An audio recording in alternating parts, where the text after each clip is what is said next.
Welcome to another edition of AV Rant. I'm Tom Mantry, Associate Editor of Audioholics, and I'm here with... Rob H. This is AV Rant. We're the guys to answer your home theater and AV questions. We're just going to keep throwing stuff at the wall until something It sticks. sure is. Tom came That's up with pretty- that like literally 30 seconds before we went live. And I'm like, all right, I'll try it on for size. Long. The other one was too long. It was long. I don't disagree. I don't disagree. It's been We're fun. going to get one that we like. And that's I just know. gonna stick with this. It'll happen. It has to happen organically, probably. That's the way I these think things that's often probably go. Just comes out of nowhere, and then you go, ooh, that sounded right. Because we're pro, We got you a see. writer's room. That's what we're definitely pro. Yeah, we have to write this Definitely. write this podcast by committee because 437 episodes in, still figuring out a tagline. That's how it goes. That's how this thing goes. We're still up. We're still down with the taglines. I don't know. Podcast where This is not the time to brainstorm. your source for AV knowledge. How about that? Your source for AV knowledge. Your All right. questions, our answers by SVS. Oh, All no. right. Wait. Our questions. No, your questions, our answers. You need a second sub. How about that one? A That's good pretty. one. That's pretty universal. That will be universally true. You know what we need? You know, like, have you ever watched the IT crowd, right? Yeah, a couple times. Okay, Not the whole the IT thing. crowd, every time they pick up the phone, they say, "Hello, IT. Have you tried turning it off and turning it back on again?" Mhm. You know, that's what they say. That's what we need. That's what we got. We put it's the AV. Yes, you do need a second sub. That's what it's gonna be. Yes, you do need a second sub. AV Red, have So, you bought a second sub and put it across the room for the first one? opposing corners, opposing walls, mirrored. Yeah, listen to that one at 1.5 or 2 times speed. All the people who tell us that's how they listen to the podcast. Hey, it's not my fault. It's so long. You can blame Rob. Listen, It's it's true. true. You can blame It me is for the true. length. That is absolutely true. Except for this opening, this is all Tom's fault. Let's get to the show. I am. I had a bad day. Aw, poor Tommy. I did get the podcast up eventually. I was down in Naples all weekend having possibly the worst vacation of my life. So, Oh no. yeah, it was really quite Gee. unenjoyable. So I'm gonna try again this weekend. I'm leaving day after tomorrow to go to a wedding at my cousin's wedding. So first one I've been to in a really long time. I have like 30 cousins, so it's gonna be Yeah. good to see them all. Not all of them, but whichever ones show up. It's gonna be good to see them again. So, A good assortment. favorite. Yes, I am the second oldest of all of them. So at one point I was the coolest. I'm pretty sure I'm not anymore. All right. This is AV Rant, the podcast where we answer your AV and home theater questions, and that you have many. So we do Mhm. have to get to them this week, and we have to get to them fast, though there is some news to discuss here and there. First, But- we're going to thank our listener of the week. This week, we have Adam, who sent us a donation. He went to www.avrant.com and clicked on the Buy Us a Cup of Coffee link and sent us a little money. That helps support the podcast and keep the podcast going. I know we've been talking about sponsorship lately, and I've been thinking a lot about it, and I'm still composing my little email out to SBS, and Oh, it man. still hasn't I know. I don't have the time Unless somebody is actually listening to this podcast, they are assuming that you are just ignoring them at this point. At this point, it is absolutely true. That is true. But Just hopefully send they- them a tweet or something. I mean, at don't least do put it- that. I'll- Or on Facebook. or... Remind me during the hangout after this podcast. Okay. I'll do it after well, I'm waiting for you to upload your side of the audio. All right. So this is I already did that part. All right, Uh-huh. but to get your question answered, like first of all, thank you, Adam, for the donation. We Yes, really thank appreciate you, it. Adam. Thank you. Very Yeah, much you- appreciate it. One of the few times that we only have one listener of the week this week, and you get to be all Yeah. by yourself. Adam, the listener of the week. All right, Adam, thank you. Now, if you want to get your AV questions or home theater questions or just questions about any old random thing, climbing related questions, I'm good on Chicken. that too. You can chicken. I've already established that my chicken. I have mad chicken skills. Hmm. I've actually caught a chicken. I didn't choke it, but I caught it. It was a nice chicken. It just out. It needed to be back in to where it was living. Uh-huh. So if you want to get your questions answered, it's rob@avrant.com, not Rob H at AVRant, which somebody did send. I don't know if you noticed Oh, that. they tried that, huh? They Mm. tried the Rob H, and I forwarded it to you. I caught it. I forwarded it to you. Making life harder. It's only Thank you, 3 guys. letters. 3 letters for either of us. Oh, that's right. I'm Tom at avrant.com. You can come to the website, which of course is www.avrant.com. You can go to facebook.com/avrantpodcast, where we're pretty active. Lately, we've been pretty active, I think. We've also got, let me see, Twitter at First Reflect for Rob and at avrant_Tom for me. Yeah, spoiler alert. I got in touch with Oh-Poe today on Twitter, and their Twitter people are awesome. So if Yes. you ever have any questions or anything like that, look them up on Twitter because that's a great way to get your questions answered. And they even were so kind as to follow me back. They don't follow a ton of people over on their account, but they followed me back, not just in spite of, but possibly because I tweeted out stuff about My Little Pony. So that's how cool they are over there. And they also followed me, and I didn't ask them crap. So maybe they were just like, oh, that AV rant thing. That sounds interesting. Those guys, I know that guy because I've actually met Jason over there. Yeah. Yeah. Who's a very nice guy, very knowledgeable as well. So, anyways, we got some more tagline suggestions from John B. The Q&A podcast for your AV or your Q&A podcast for AV. Both work. The question, the Q&A. I don't know about the Q&A. Well, I emphasized wanting to mention that there's Q&A in this podcast. So I know. he's trying to accommodate. He's doing a good job, John. We're going to keep throwing them at the wall, see which one sticks. Don't Yep. worry. All right. So we talked about how you can get in touch with us. There's also, we record live on Google Plus on Tuesdays at 9 p.m. Except from this point on, it will be Mondays at 9 p.m. Because we're switching next week. And as I mentioned, I am going to be out of town for a wedding this weekend. And I won't be back until like Tuesday. So I'm not going to be here this week. So we need a substitute for me. Oh, okay. That's how that's working. Surprise! Anybody want to give a substitute on the podcast, you should get in touch with Rob. Thanks for throwing that out. Now there's going to be like 10 people, and I'm going to have to tell a bunch of people no. It's not going to be a 10-man podcast. Only 9. You just got to tell 9. Jeez. Or you can just default to Lee if he's available. That is true. Yeah. I don't know if he's holding a rake right now. So he might be. He might be dropping the rake as we speak. Might not be ready. He goes get his stuff set up. Anyway, so yeah.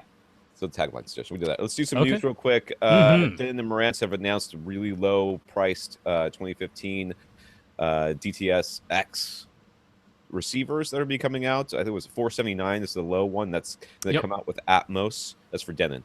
Going to come out with Atmos installed with a DTS X upgrade in the future. Yep. It's kind of cool. Yeah, it's very impressive. For the past, I'd say at least 2 or 3 years, my top pick, by and large, has been either Denon and Marantz, since they pretty much have sister models between the two lineups there. And we've always been saying, hey, that could easily change. Maybe next year it'll be Yamaha. Maybe, a few years before, the past couple of years, it was often Onkyo that I was recommending. So, I was like, what's going to happen? Well, Denon, DNM group, Denon and Marantz, they are bringing it this year. I have to commend them. They're like, hey, Onkyo, with your 1 or 2 HDMI 2.0 ports with HDCP 2.2 copy protection. Like, yeah, how about 8? That's what they're putting on their like $500 model. You think the reason that Onkyo only has 2 is because Denon already bought them all? There's none left. I don't know. They're over at Pioneer. It's like, yeah, Pioneer doing good, but no DTS-X support, at least on the ones they've announced so far. Yamaha looking pretty good, but no HDMI 2.0A support for the high dynamic range video signals. And they're like, yeah, we're not 100% sure we're going to be able to update that via firmware. We're hoping we can, but maybe not. So it's like Denon and Marantz are like, nope, we are doing this. We are doing all the support for all the things, some of it coming via firmware, but they've got a complete lineup. They're the first of the major AV receiver manufacturers to announce their full lineups all the way from the bottom to the top models. So the things to know are the X7200 from Denon that is staying in the lineup as their flagship, but it's now the X7200WA, the A denoting that it now has HDCP 2.2 and HDMI 2.0A. There's a hardware upgrade for the units that were already out in the field, and now you just buy it that way out of the factory. And on the Marantz side, their AV8802 preamp now becomes the AV8802A. Same deal there, upgraded those parts. But the rest of the lineups, the entire rest of the lineups are all new models. So there goes any hope that anything you bought from them before is getting any of these updates. They're not. I was looking for 200. Rob's got one. Yeah. Yeah. So, yeah, that's exciting. Oculus Rift, they've announced their consumer version. It's Mm-hmm. finalized. I don't. Did they say when they were gonna start selling that? Quarter 1 2016, and they said that like they gave a kind of a vague answer as to price because they're like, once you get the minimum spec computer and the Oculus Rift, you should be expecting to spend about $1,500. I'm like, well, what if you already have a computer? How much does your headset cost? And they didn't say outright. So they're like, basically, just expect to spend about $1,500 in total. Weird answer from them, but that's what they were saying. E3 is going on, so there's a lot of stuff coming out. The other thing that excited me was that they have built an emulator within the Xbox One that Uh will huh. play Xbox 360 games. Yeah, but it's So kind of what the same. happens is you put Yeah. well, you put your disc Uh in, huh. and if they have a copy of the game in the cloud Yes, someplace, that's right. they will download it to your Xbox One. And I guess at that point you take the disc out. I don't know. We probably have to keep the disc in You have to keep because the disc in. Yeah, yeah, if it's a DRM. disc version, if you Yeah, actually bought the online version through your Xbox 360, then you can still download it just onto your Xbox One. But it it's has to not be happening. supported though. Yeah. Yeah, it's not happening yet. It's coming this holiday. People who are in the preview program can do it right now, but it's not coming until holiday season. And it is kind of like how the Xbox 360 was kind of backwards compatible with Xbox games, but only the ones that they supported. So they're like out of the gate, they're hoping for about 100 Xbox 360 titles that will work on the Yeah. Xbox One. Yeah. And expect all Halo will work for sure. Oh, Everything else, I think. well. I like. Wouldn't they just want you to buy the Master Chief collection, which apparently they finally fixed? Like this many Uh, months later, it finally works. Yeah. I saw Gears. It looked like they had Gears of War Yep. on there. They had Borderlands and stuff. So Yep. it's going to be a lot of Yeah, online. on the PlayStation 4 side, The Last Guardian is still alive. That game is supposed to be coming out next year. That was the guys who made Eco and Shadow of the That Colossus. was Echo. Was that Echo? Ico. Echo. I don't Yeah, know. Anyway.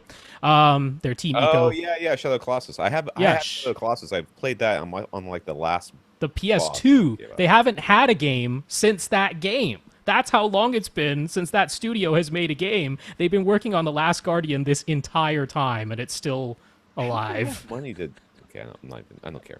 All right, let's get to the questions because this has been too You long. don't want to touch on the Oculus Touch? I just want to mention that real quick. You Oculus said Touch. okay. It's their controllers. Yes, I know. Go. It's the controllers. They're basically like Wiimotes. They look like Wii remotes. I'm sorry, they do, with little circular things around them so that their sort of camera sensor thingy that tracks your movement can track the movement of your hands. It's supposed to give you a sense of actually being able to reach out and touch things in the virtual reality environment for the Oculus Rift. And they were all proud because they're like, yeah, we put some kind of visual sensors in them so you can like point or give a thumbs up and it'll actually recognize that even though you're holding on to two remote thingies. It's interesting. You should check out the pictures that Engadget has. We'll have links to those on avrant.com. Yeah, whatever. All right, don't care. It's like it's never coming out. It certainly is not going to come out Q1 of 2016. I don't believe that for a second. Yeah. Well, I think the headset is because everyone else's heads. I mean, that was the other thing is like Microsoft is they announced that they're going to be working hand in hand with Oculus Rift. Like you Yes, can they did. even stream Xbox One games into the Oculus Rift headset, although it'll just it's kind of funny. They make it look like you're sitting in a theater with a big screen in front of you. So when you turn your head, you just see the side wall like you would in real life. It's an interesting way of doing gaming in VR. But then, I don't think they're doing it right. but then at E3, they're like, oh yeah, we're working with Valve too, with Valve's Vive headset. So yeah, Microsoft is just like, hey, you got a VR headset? Bring it on over, except for Bring it on probably over. Sony's We'll Morpheus. put fake walls on the side of our games. I'm for sure you. Sony's Morpheus is not going to be supported. You think? All right. Okay, from last week, Jonathan. Yes. So We're he starting the wanted us to- podcast now, by the way. Yes, this is the podcast. This is the part. Usually This is we the will not take beginning. this long, but yeah. Anyways, Jonathan wanted us to discuss an article in which guitar amplifier manufacturers respond to some of the beliefs and myths that are commonly stated about tube amplifiers. By and large, they point out that they are purposefully designing distortions and colorations of the amps to get a certain effect or characteristic sound. What they say over and over again is, getting the best high-end components is great for reproduction, which is what we do, what we're worried about on this side of the podcast. Yes, yeah. But from their side, they're like, sometimes those crappier components give you that sound that you want. I think they actually use the word crappier. Yeah, yeah, some of them did, yeah. Yeah, Yeah. it gives you the sound that you want, Right. which should tell you something right there about whether or not you should have tubes on the other side. Well, I mean, they say flat out distortions, lo-fi, and Yeah, colorations as that's what they things want. that they want. Which, you know what? Fine, but at the same time, I'm like, why can't you just use an EQ to get those things? Like, it has to be inherently built into the systems in a way that can't be corrected after the fact. Like, that's an interesting choice. But all right, off you go.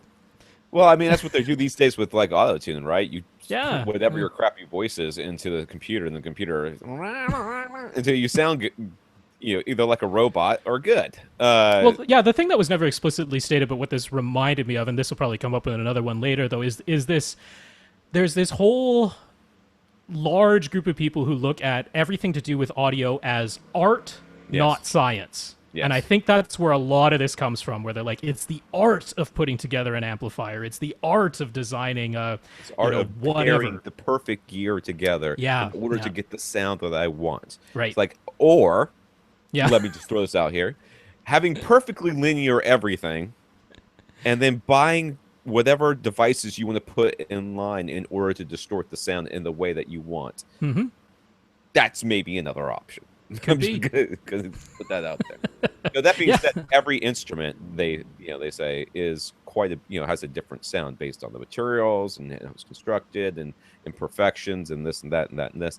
And I know that's all true, especially with handmade instruments like violins and stuff like that.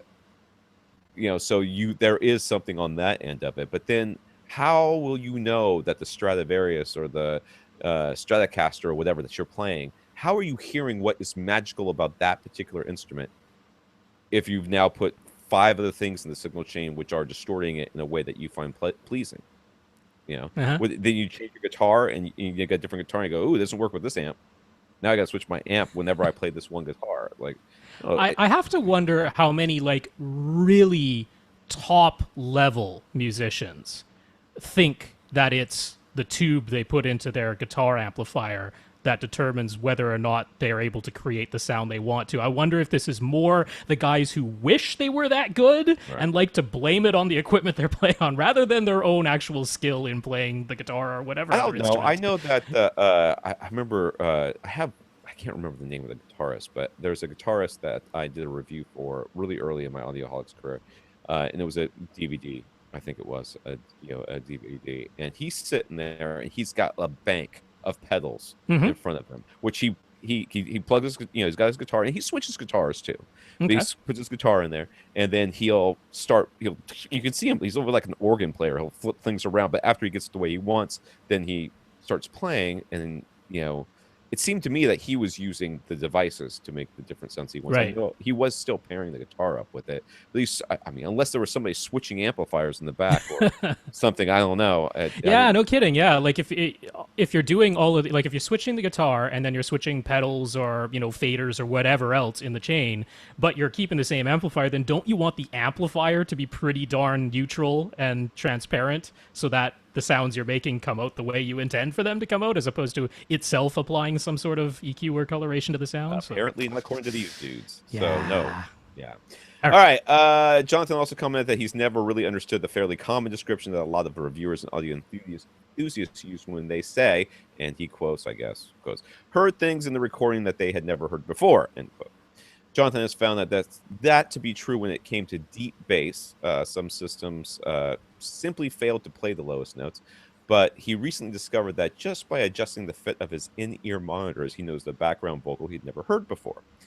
He tried it with some of his other music tracks and found that recordings with larger dynamic range had the most differences, while songs with very limited dynamic range never gave him this experience. Well, ain't that the truth?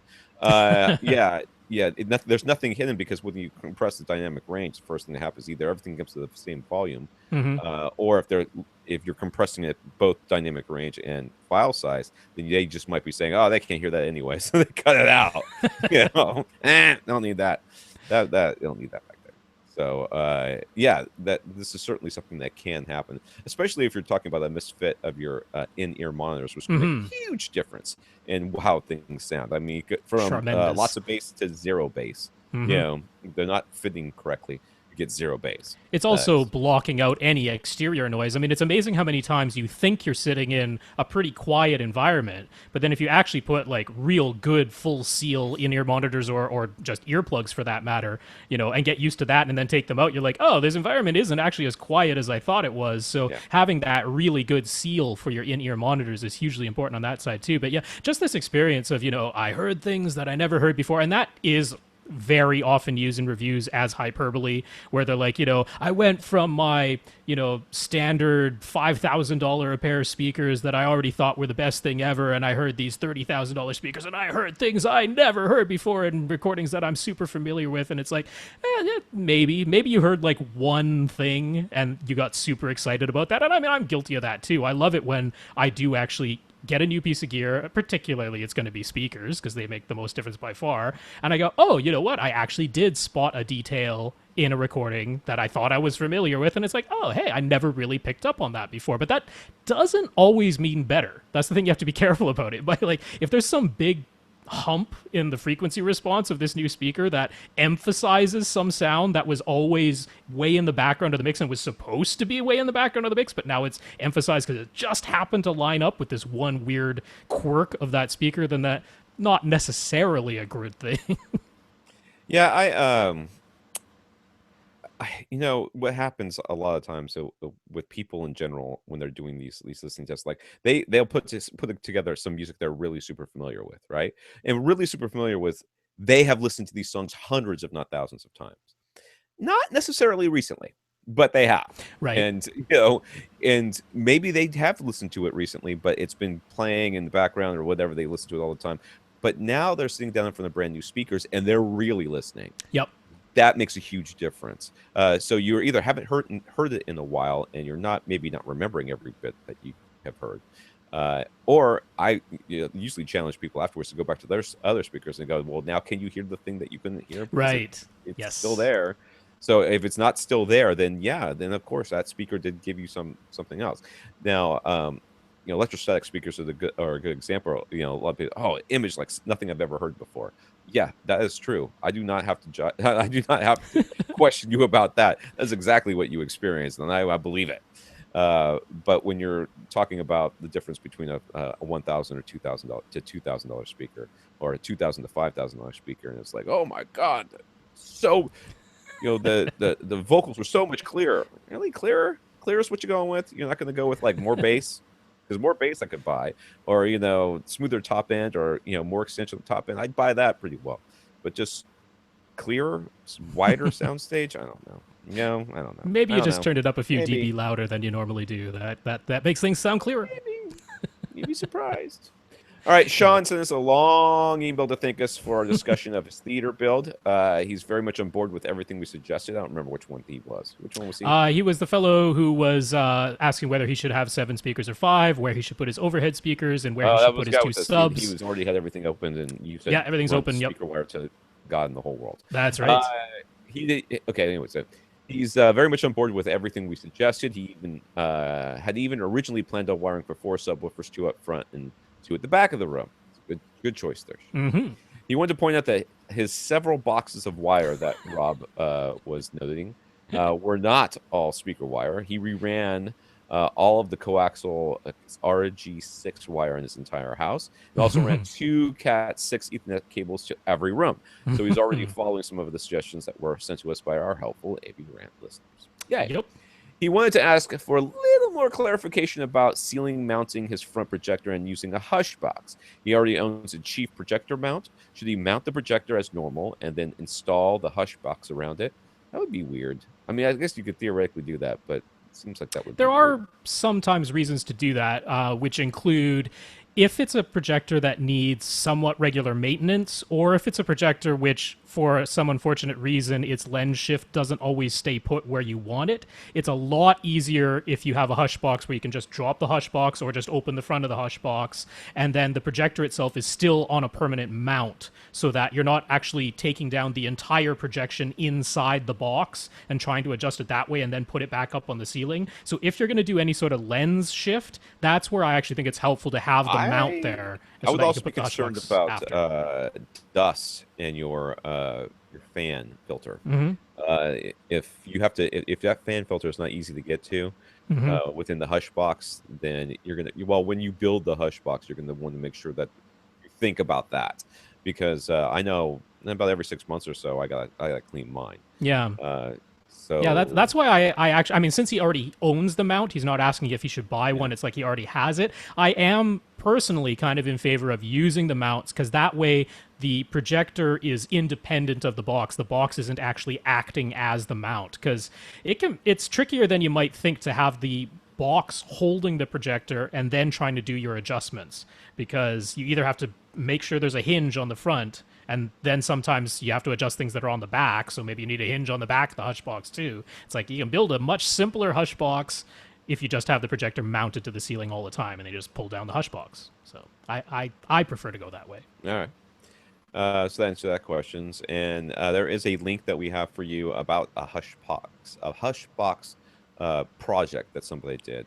Yeah, make sure in this because this isn't like super detailed, but the It's not. pictures alone are enough to give you a good idea of what. I mean, it's not a complicated thing. You're building a box. I mean, it's that's really what it is. But down in the comments in these links, that's where the person who put up this post provides all the information of the main thing you're looking for is the glass that goes on the front because you need a piece of glass on the front where the projected image will go through, and you want to make sure it is very non-reflective glass because you want to make sure that the projected image isn't being reflected back into the lens of the projector. So he gives the link there of the glass that he's using, and the rest of it, it's a box lined with some, just regular acoustic foam. You can put in whatever fans you want. Most people just use large PC fans that don't have to spin super fast to still move air, and that's about all there is to it. So we already know Yeah, Sean is and handy. So.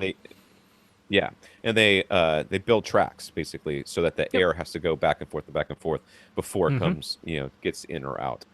Well, yeah, before, as it's coming in, it goes back and forth. As it's going out, it goes back and forth. That helps deaden the sound, give more chance for the sound to be deadened as it's coming out. Yeah, it's He too bad also, there used to be one or two places where it was literally just guys setting up their own very small little business where they were making and selling hush boxes, but they aren't around anymore, so it just there you wasn't go, Sean. wasn't worth it. Business opportunity. Yeah, that's right. If you really enjoy building your own hush box, then you can set up a business, take over where Whisperflow left off. There you go. He also wanted a recommendation on $1,000 projector. Has that changed from what we posted on the website? Not yet. All We right. haven't seen the new Go to the website. lineups coming out yet. So we've mentioned the BenQ W1070 and HT 1075. What's the difference between those two? An MHL port. The newer Wow, HT that's 1075 has an MHL port. The older W1070 does not. But other than that, they're pretty much identical. There So, you go. yeah, Do you need MHL? If you have to ask, you don't. that's right. Pretty much. That It stands basically for makes it easier to plug in like portable devices. yeah. and It stands for camcorders. mobile high definition link, and it's basically for your Android phone. That's more or less what it's for.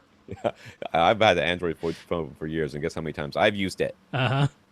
Goose egg. All right. Kevin. Kevin is going to upgrade from 2 subwoofers to 4 subwoofers. Wow. Woo! One in each corner of his room. Yay. He has a Denon AVR 4520, which is basically the little slightly higher end version of the X4000.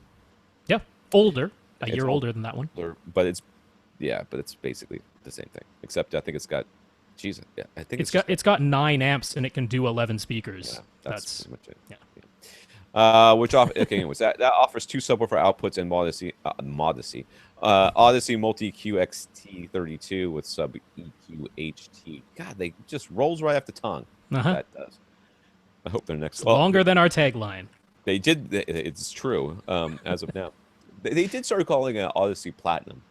Well, Time yeah, behind, but that's not really as descriptive because there's more layers than just platinum. yeah. When they have their bronze, silver, gold, and platinum levels of Odyssey, it's encompassing a variety of features. Yeah. So Multi EQ XT32 is a thing by itself. Sub EQ HT is a thing by itself. LFC, low frequency containment, that's a thing by itself. So you stick them all together along with dynamic volume and dynamic EQ and Odyssey DSX, where they expand regular 5.1 or 7.1 content to use front wide and or front height speakers. You put all of those things together and you get Odyssey Platinum. So yeah, it's Yeah. yeah, a Yeah. lot. He wants to know the very best way to connect his and set up his subwoofers. He's willing to purchase a mini DSP if that's the best solution. Not needed. I don't really see why. Okay, so this is the way I would do it, and we'll see if Rob agrees because we haven't talked Okay. about this before. All right. Generally speaking, your wherever you're sitting is probably equidistant from the front left speaker and the front left subwoofer and the front right subwoofer if you got them in the corners, right? So I would Y split that from your fronts for your fronts and Y split off your second output to your backs. Okay. So that's the way I would do it. That way you've got, because the distances are going to be about the same. Not that it really matters. In this case, it probably really doesn't. But if you're going to be neurotic about it, and plus, why not be a little neurotic about it? You could do that. So then we're going to go through the same thing we talked about the other guy, right? So you're going to go ahead and you're going to set your, do we have to, I don't think we have to do minus 3 dB for each additional sub. No, because it's 2 and 2. Yeah.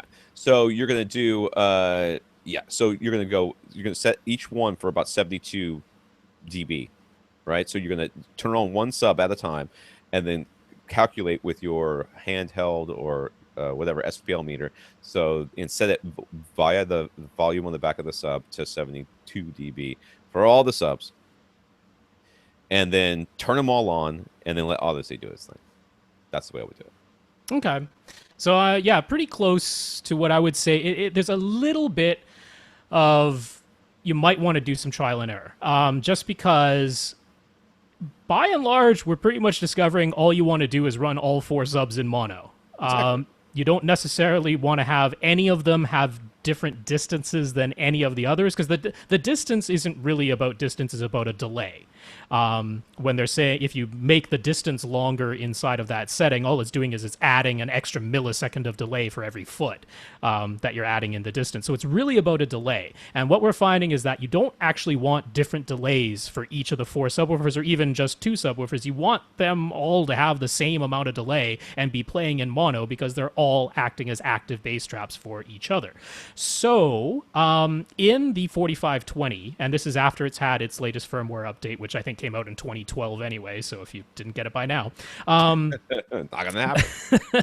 But the way that you do this when you're doing the Odyssey setup is that before you actually begin all the chirps and everything with the microphone, when you first plug in the microphone, one of the things it'll get you to do is say, do you have 1 subwoofer or 2 subwoofers? Now, if you just say you have 1 subwoofer, I don't actually know on the 4520 if it sends out a mono signal from both subwoofer outputs. It might. It would be actually worth checking if it does. Because some AV receivers do. Some, if you tell it you have only 1 sub, it just duplicates that signal to both physical subwoofer outputs. And I don't actually know if the 4520 does. So that's a little bit of trial and error for Kevin for you to do on your own. Because what you can do is try setting that to 1 sub and then just see if there's a signal coming out of both outputs. Because if there are, that's actually what you want. You don't necessarily want it setting a different distance for your pair of front subs and your pair of back subs. But if it doesn't, then rather than doing a 4-way Y splitter out of 1 subwoofer output, I would just say go ahead, set it to 2 subs. That way both outputs, both physical outputs are active. Let Odyssey do its thing, and then do a little bit of trial and error, which is after it's done, because it's going to get you to set the volume levels on the physical subs themselves. It's going to get you to do that.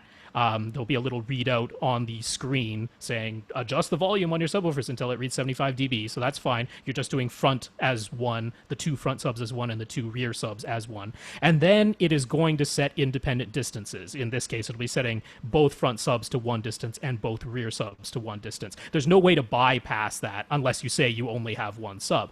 After it's all done, first of all, just try listening to it because it's probably going to sound fine. I mean, as Tom's been saying, our rooms aren't big enough that the distances are going to be so grossly different that it's really going to matter that much. It's probably fine. But if for some reason you're thinking, or if you just want to try it, try manually setting the rear subs to the same distance, because it'll be marked in there. If you go into the manual settings and you look up your 2 subwoofers, they'll have different distances that were set for you by Odyssey. Just manually change the second subwoofer to be the same distance as the first ones. That way you've got the same delay going to all 4 subs, and just see if that sounds any better. That's the way I'd do it. You don't need a mini DSP.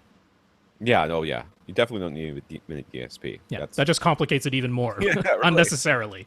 Yeah, and again, yeah, Rob just kind of glossed over it and said that you don't think it's necessary to have four coming out of one. I don't think it's very good. It's not a very good idea to have all four coming out of one because you're going to have signal loss, signal Yeah, strength you loss as you do start split to it. lose that. Yeah. As you split it four ways, and you may end up with like the fourth sub, as you daisy chain this thing out, not playing, and you're like, why aren't you Well, playing? you do one Y splitter and then two more Y splitters, one off of each end of the first Y splitter, and there So, you've got four. I know, but I'm just saying. This seems like a really bad idea. Anyway, so signal loss can also be an issue there. Joshua on Facebook posted some photos of his matte gray living room and said he played his section of our podcast from 2 weeks ago for his wife so that he could let her know how awesome she is. Did we say she was awesome? We said she was awesome That because doesn't sound like us. she's like, hey, matte gray paint, sure, I'm okay with that in our living room, and he's like, yay! So we said she was awesome, and she is. I have since found out that gray apparently is the new black or the new Yeah. orange or whatever it is. Like gray, like my parents painted their house gray. Yeah. There's this other friend of mine who's got painting his house gray. On I the know. inside, everything's gray. It's Really a great light time to gray. be alive. It is. My parents' gray is so light you can't tell it's not white unless you. If we ever go back to like the olive green of the 70s, then we're in trouble. Lord help us. I don't mind a little color. I like color. Well, yeah, like accent color.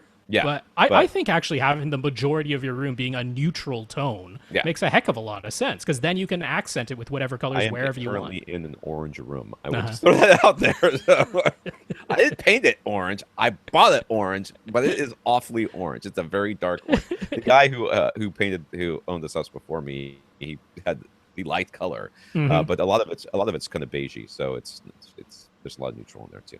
Yeah. Wait a second. What was I doing? All right. Joshua also pointed out how even $10 earbuds claim they can play down to 15 hertz. How do they get away with such a claim in their specification? Because they do. They move. Yup. They move at 15 hertz. Yup. You can't hear it. I mean, and if they were big enough that they would move enough air, you couldn't feel it either. Okay. Yeah, There's just you will notice that there is no plus minus 3 dB specification attached to that number. It's literally just frequency response and two numbers. No other parameters given to that. It is measurable. We can Yep. measure it. Yeah, I remember 1 dB. some folks. What was that subwoofer? Was it one of the Bic America subwoofers? I think. Right. Where Yeah. people were like, "This thing can play down to 10 hertz," and we're like, "Really?" And they're like, "Yeah, look, here's a 10 hertz signal," and they show you a video of the driver moving. It's like, well, yeah, you're not wrong. It is reacting to that signal. Okay. All right. Yeah, it's like those 1 hertz fans. Remember they used to have the fans? Yeah, yeah. Still have them, but Yeah, yeah.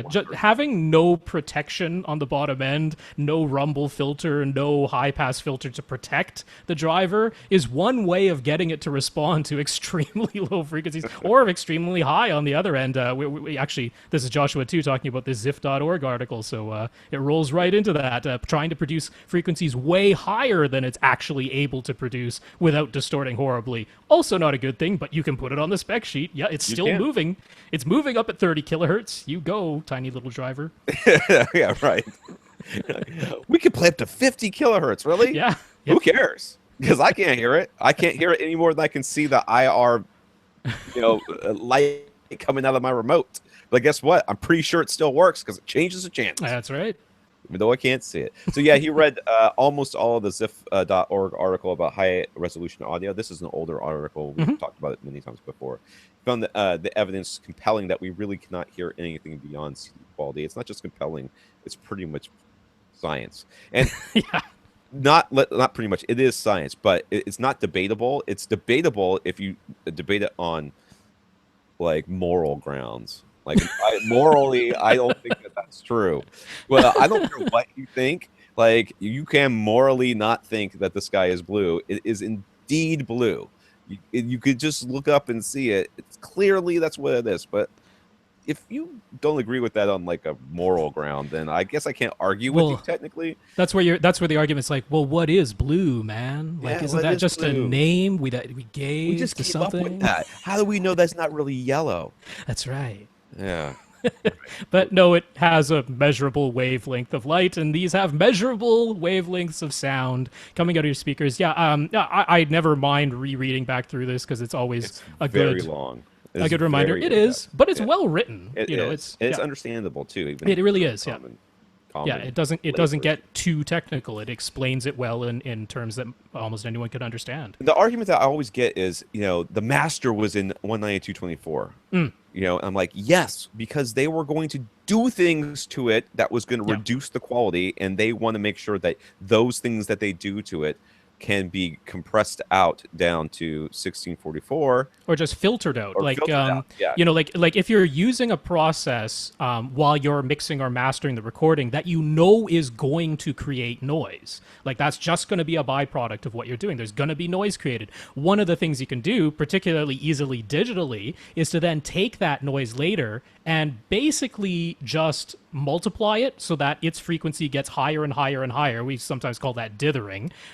And all you're doing is you're taking the noise that you don't want to hear and moving it to a frequency that's so high that once you apply a low pass filter at the end of everything you've done, or you resample at a lower sampling rate, all of that noise just disappears. It's all gone because you moved it way up to 50 kilohertz or something like that. And now it's all gone. But if you're using 192 kilohertz sampling, it's all still there. And then you run into the problem of if you have speakers or little earbuds or something that don't have any protection on them and they're trying to produce these insanely high frequencies that, by the way, we don't have any microphones that go up that high, so it was never intended to be captured in the first place, then they're trying to produce this stuff. And it's like, he points out very well that sometimes people say, I listen to the CD version and then I listen to the 192 kilohertz 24-bit version. And aside from them possibly being different masters, which he also points out, even if they both came from the same master, if you're hearing a difference, it's very likely because there's distortion from your speakers trying to produce frequencies that are too high for them. They can't do it.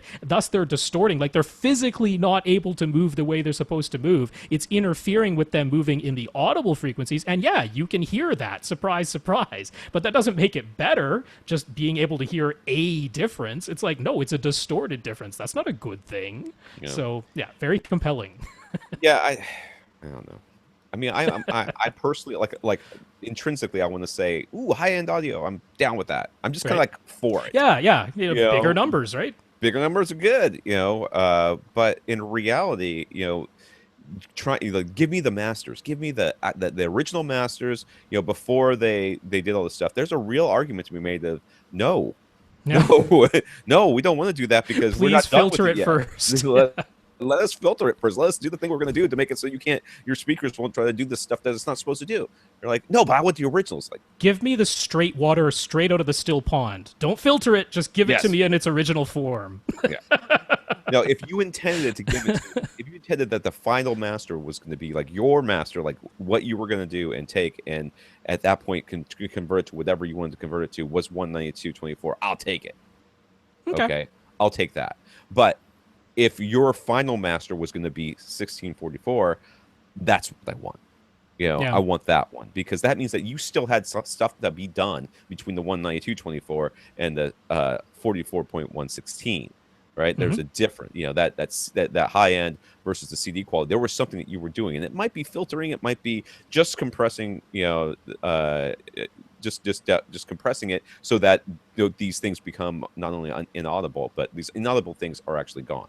Yeah. Then I just want what your final product was meant to be, not the iTunes version of it, not the MP3 compressed version of it, not the one that was on that you had to do special things to put it on vinyls of the needle. Yeah, that was up sampled so that you could play around with the signal and then move things around afterwards and then filter them out. That was the intention. So the thing I really like, I've mentioned this before on the podcast, but it was a while ago, so it bears repeating. The thing that I like him pointing out is it makes sense to capture the original recording using 96 kilohertz sampling because it removes human error.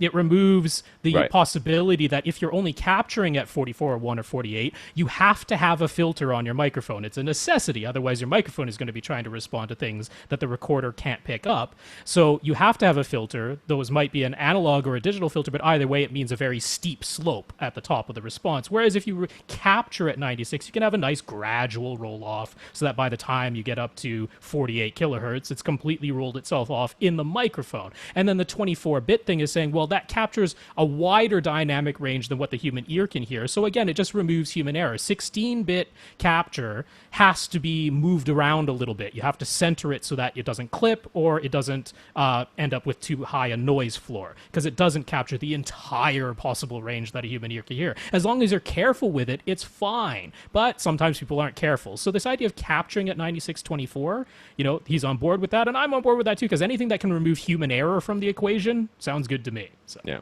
yeah. Brian bought a Yamaha HTIB, or a home theater in a box, several years ago. He has since upgraded his display to a Pioneer Kuro. Really? I guess it was several years ago. Okay. And his speakers, the Andrew Jones, Pioneer Andrew Jones speakers. But he's never upgraded his AV receiver or his sub. His room is 19 feet by 15 feet by 8 with a pitched ceiling. His budget is maxed out at $200. Oh, man. Making it hard for us. He knows this is a major restriction. You ain't lying, Haas. But the finance committee won't allow him to spend a penny more. Will the finance committee allow you to ferret that money away for a while until you can add to it? Can you get a job at McDonald's flipping burgers for 2 months? That's just your money. It's your time. It's your money. It has nothing to do with your shared bank account. Can you? I don't know. Is there any way? There must be a way. There must be a way. I shouldn't tell you to go gamble at a casino, but can you do that? Can you take your $200 and see if you can turn it into $5? If you take it to $5, we got some suggestions for you. Brian, on the relationship front, let me tell you what my suggestion is. What I did is my wife insisted I get involved with the finances. I've spent 13 years of our marriage managing to keep my nose out of the finances because I'm awful at it. I'm really bad. If I've got money, I'm spending it. I don't understand the whole thing and stuff. But I got money. Yeah, but we might need that. I got it now, and I want that. So I don't understand what the problem is here. I got a paycheck. There is no future. Yes, that's right. Who knows what might happen tomorrow? We might all be dead. Let's live like it's... Anyways. So my wife insisted I get involved with the finances. So I said, well, can we have a guiltless fund, a guiltless line item? And it's I think we started off with $10, $20. It's $20 a month that we put for both of us, for one for her, one for me. And it's guiltless. That means that you can spend on whatever you want. And $20 a month isn't a lot. And when finances were really tight a couple of months back, and with my knee surgery and everything like that, and I pay for a lot of that out of the pocket, we stopped putting money into that. And if we needed, if we were going to go out to dinner, a lot of times I'm like, I'll take you out to lunch. I'll take you out to dinner and that sort of thing. We'll take that out of our own funds. But climbing shoes, all my climbing shoes comes out of that. Those cost $200. A lot of times for good climbing shoes, so not quite 200, but $150, $175. And that way I don't have to worry about it. I'm like, I bought this. You go, I'm like, take it out of my gutless fund. Ha! And everything's fine. So you've got $200, right? Or that's what her budget is. Why don't you say, instead of giving me a $200 budget, why don't we take $100 and put it in your guilt list, and $100 put in my guilt list, and every month you get $20 and I get $20, and I'll see you in, start doing the math. 3 years? No, it doesn't take 3 years. But you've already got $100 seated, and then maybe you get a birthday check from your parents or something. I still get birthday money from my parents. Man, I'm 43 years old. My mom, they give me $100 every year. I mean, come on. Yeah, Visa gift card, There you go. So, see what you can do, because if you can get 475, you can get 475 is where if you can get 350, you can get an HSU STF too. That's what I was looking at. I was looking at the 350, the HSU. But if the outlet store for SVS, they got 475 for the SB 1000s. Okay. So that's what we suggest. Anyways, he's read some forum suggestions. He's looking at the BIC F12, the NXG NXBAS 500. Never heard of it. Dayton Sub 1200, which we have not only heard of, but we've had listeners report in that they love them. And the Premier Acoustics PA 120. Are any of these a good choice? Do we have any different recommendations? Yes. Guiltless money. I mean, one thing that wasn't mentioned is you could just keep an eye out on the used market. Check Audio Gone, check what is Craigslist. Craigslist, US Audio Mart. That's now another site that's going on there. EBay. Yeah. all of those places. I mean, you can just keep an eye out because I mean, you could just say subwoofer and then list it by price and see if there's anything being sold. Because there are crazier things than people who have just bought a new gigantic 15-inch sub and they're getting rid of their 12-inch one that they've had for a few years, and you can get it at a darn good price. So Yeah. I would certainly look at that. If you are just like, nope, I am doing this. I am spending $200 on a subwoofer right now, and I want it brand new. Aside from the ones you mentioned, I was really hoping that Accessories for Less was still selling the Onkyo SKW204 for $99 because they used to carry that model for $99, which means you could get two of them. And as crazy as it sounds, me saying a $100 sub is a 10-inch ported sub with a 230-watt amplifier in it. I've heard that Onkyo a bunch of times. It has never failed to make me smile. No, it does not play down to 20 hertz. It plays down to about 35, maybe 32 if you're lucky. Yeah, but I mean, it does. The thing about that one, the Onkyo SKW204, is that in my opinion, it sounds just as good as like the F12, as the Dayton Sub 1200. Like it's right in that same ballpark, but it was gettable for only $100. Unfortunately, I've looked right now. They don't have any right now at Accessories for Less. The places that are selling them new are selling them for about $145, which is right in the same price range as all these other ones that he's listed, in which case it's not any better. I wouldn't say buy the Onkyo over these ones. It was just if you could get it for $50 cheaper and get two of them for the price of one, then that would be great. There is the BIC, he mentioned the BIC F12. There's the BIC PL200, which is actually quite a good subwoofer. It's basically the equivalent of that STF2 from HSU because it was designed by HSU, the PL200. It was just sold under the BIC name. The thing is, right now, it's looking like about $340 all over the place online, which is not at all out of line with what it is, but sometimes you can find it for less. BIC does have another one, the H100, which is kind of splitting hairs between that and the F12. So, I can say if you got that Dayton Sub 1200, you probably wouldn't be mad. Yeah, that's kind of where I was leaning to be honest with you. Plus, if you get the one, isn't that the one you can build yourself? I haven't seen that in kit form. No. Okay. Well, they're more expensive ones you can get in kit form for a little less too bad money. because if you could get like a kit sub and then you could put it together and say, "Sorry, hon, I'm not have money. I don't have any money to finish it." You know, if only we had spent more on the sub, when we could have gotten like it finished, right? No, I was leaning towards the sub 1200. The ones that you gave us, I was leaning towards that. We've got some good reviews of that here. I am honestly, dude, I'm going to be really honest with you, Brian. I think it's worth it for you to just wait. If you can just get up to that 350, so that you can get that HSU STF 2. You're going to be talking about an exponential difference in sub quality. I mean, we're not talking about and we're not talking about $150 better than what you're spending right now. We're talking exponential times 10 better than what you're looking at right here. Subs right here are entry levels, and there's nothing wrong with having an entry level sub. But if you're listening to this podcast, you're gonna want something with a little bit more oomph behind it. I did like the Home Theater Shack review of that NXG BAS 500 sub. He's like, the guy who reviews it, he's like, yeah, I often have like, half a dozen to a dozen subwoofers in the house because, he's reviewing subs all the time. He's like, normally I just put the accessories, like if there's, power cords or remote or whatever, like I'll just throw it on top of one of the subs so they don't get mixed up. He's like, I couldn't do that with this one because everything that I put on top of it just shook off. So I'm like, man, if you get that one, you're going to want a grandma, aren't you? You're really going to want a sub dude under that if it's shaking that much. You just see it rattling over in the corner. That's not a great thing in a sub, by the way. That's what I'm looking for. Yeah.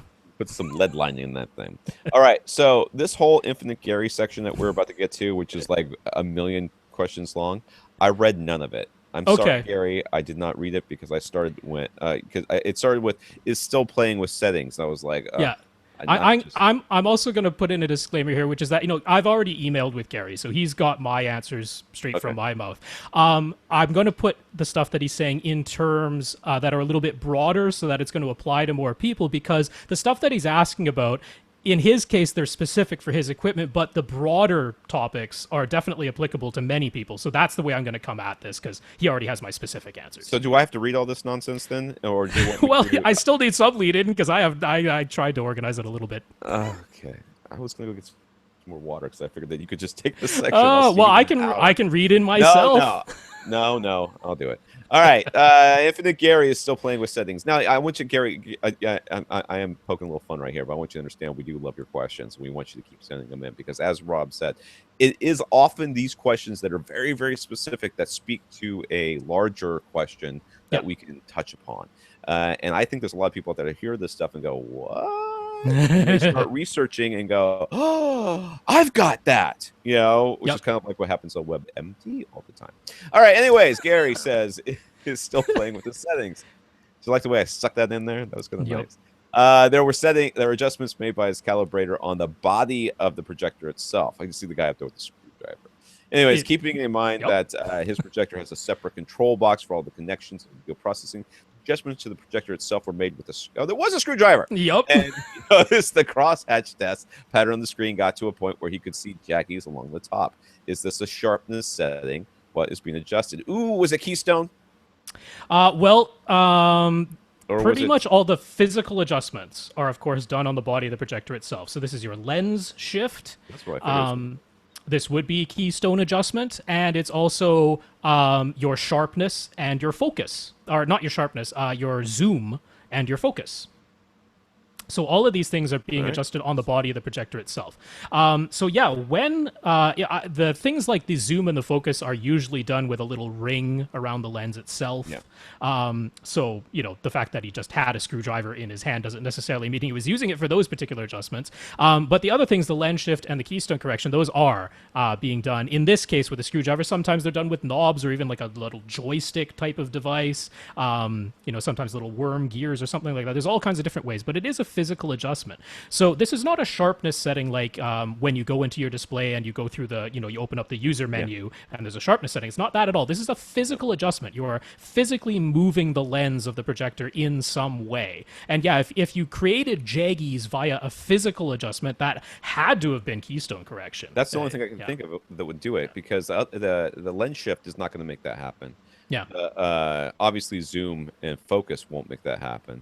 So that's unless it could be focused, just that maybe that's just the way the test pattern works, and you focus it to the point that you actually start seeing like individual pixels or jaggies in the lines, and then you back it off just a touch. You just back it off a little bit, because there actually are test patterns that are specifically made that way, so you can tell when you've actually like focused it a little too much. Right. Okay. Second, he spotted some lip syncing issues. He's tried adjusting a lip sync settings on his Anthem D2 processor, but he couldn't get it quite right.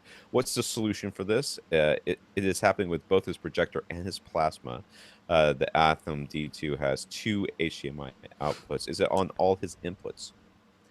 Or is it happening with all his inputs? If it's just one input, then it's input specific, and if it's on all of his inputs, then it's from the Anthem.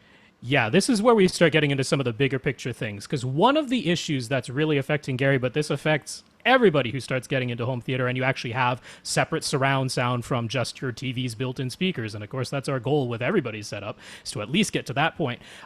You have settings that you can set inside your display. You have settings you can set inside of your AV receiver or your preamp processor, and you have settings you can set inside of each and every source. And it's very difficult when you start playing with all of them. Because then you're trying to nail down what is causing what. And you really have to be methodical about it. It's the only way. Otherwise, you'll drive yourself insane. You really have to look at changing one thing at a time. And really the way to work at it is to go from the display backwards. Because if you can get your display all by itself, you didn't have your AV receiver or your processor attached to it at all. You just hooked up a pattern generator, or you just your laptop sending out patterns, or just a Blu-ray player that we know is very accurate, like an Oh-Poe or even a PS3 for that matter, and one of the standard setup discs, your Digital Video Essentials or your Spears and Munsell. You just go directly there and calibrate just the display all by itself. Then if anything goes wrong, your display is not the thing to blame now. Yeah. Then you take that one step back. Now you attach your AV receiver or your AV preamp processor, and you don't do anything on that one. You just put it in pass-through mode. Just see if it can pass it through, because in pass-through mode, zero should have changed. Absolutely nothing should change. But the problem with pass-through mode, if you're truly turning off the video processing completely in the AV receiver, is that you don't get the nice little on-screen displays like when you change the volume on your AV receiver. That doesn't show up anymore. Yeah. So you want to activate the processing, but you don't really want it to do anything unless it's absolutely necessary. Yeah. And that actually comes into play with the lip sync too. Because if the AV receiver is completely bypassing the video signal, it isn't touching the video at all, but it is processing the audio, then that's when you can sometimes get lip sync out of adjustment. If you have the video processing active in the AV receiver, then it should be able to say, well, here's how long I'm taking to process this audio, so I need to delay the video by the same amount so that they're still in sync. So it's a good idea to have your video processing in your AV receiver or your processor active, but hopefully not actually doing anything. And you can usually do that. I mean, Yeah, basically, you you absolutely turn it can. on, and then it'll say, what settings you're going to put it on. It just nothing. Put on nothing, whatever the nothing is, or normal or through or something like that. And a lot of times it'll do exactly that. I know that's it. I should have looked it up. If I had read Gary's question, I would have looked it up. I'm afraid to click it on my browser to go into the thing, Yeah. because last time I did something like that during one of these podcasts, I crashed my computer and everything went to heck. Mm-hmm. So sorry, we're just gonna. I'll have to look it up later. But I know that when I did the Yamaha review of their processor, it was like that. Mm-hmm. It had video processing on or off. And you turned it off, and the volume control and everything else went away. You turned it on, and then it said, "What do you want me to do?" And you could definitely tell it not to do anything. Yeah, usually there's a thing in there called source direct. That's Yeah. very often the term that they use, which means the video processing is active, but it's just letting the source come through.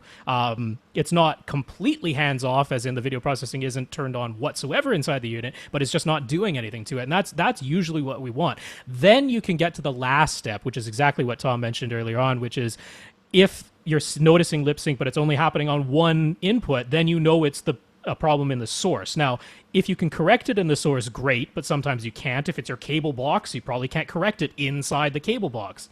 Yeah, sometimes. Very often you can't, or it just might be some device, like if it's a Roku, right? The Roku doesn't have settings Oh to let yeah. you adjust lip sync, so something like that. So if you're noticing that it is only on this one source, that's where pretty much every AV receiver or processor I've ever seen that does offer video processing lets you set things input by input.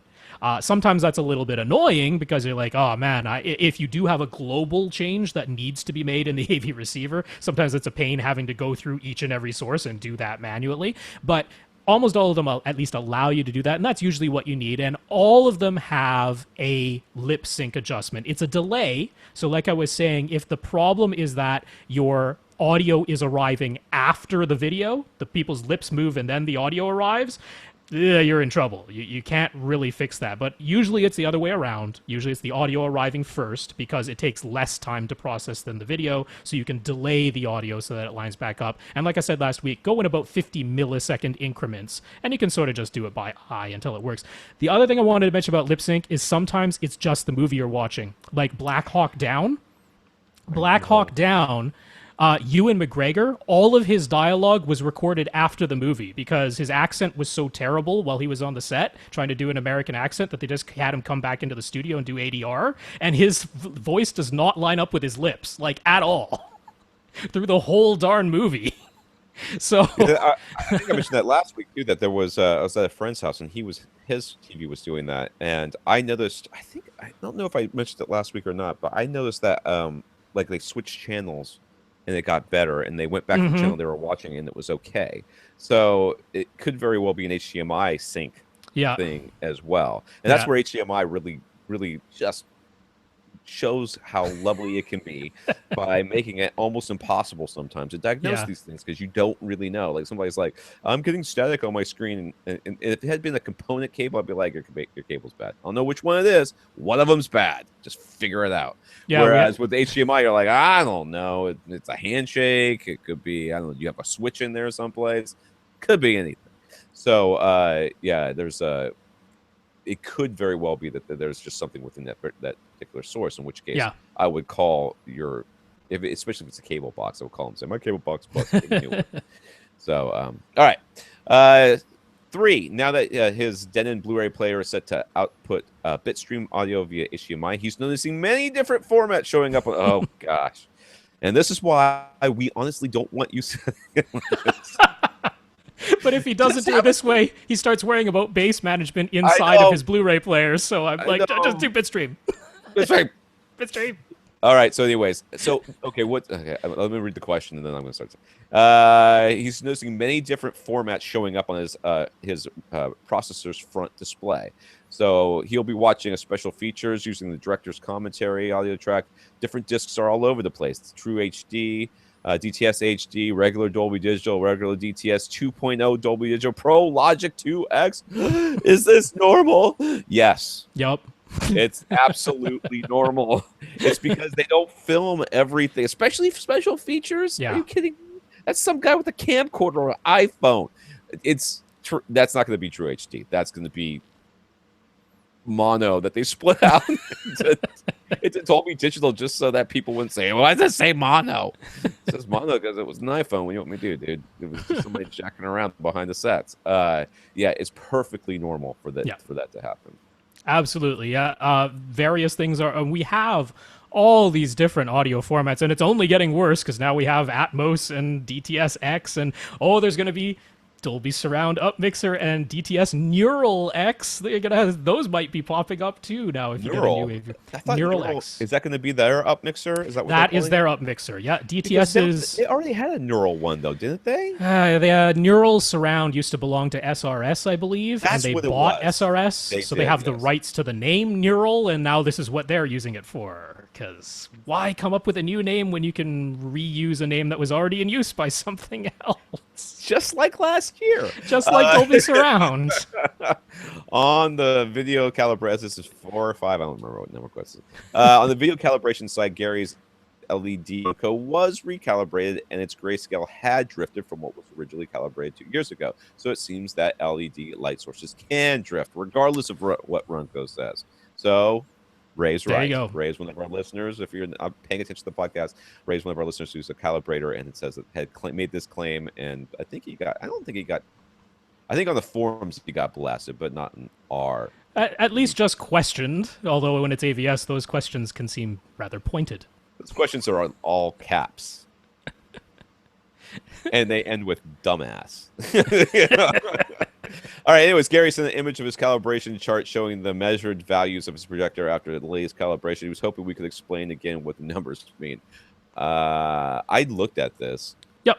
And at one point, I'm going to click on it again. So this is a post-calibration data report that he got from his professional calibrator, and it's nice. They give you this chart to show you what it is they were targeting, and that's really what this is. Right on the chart, there are 2 or 3 rows that say target, and that's exactly what it is. Right. Those values don't change. That is what they're trying to hit. So there are 2 charts here. One is for the grayscale, and one is for the color.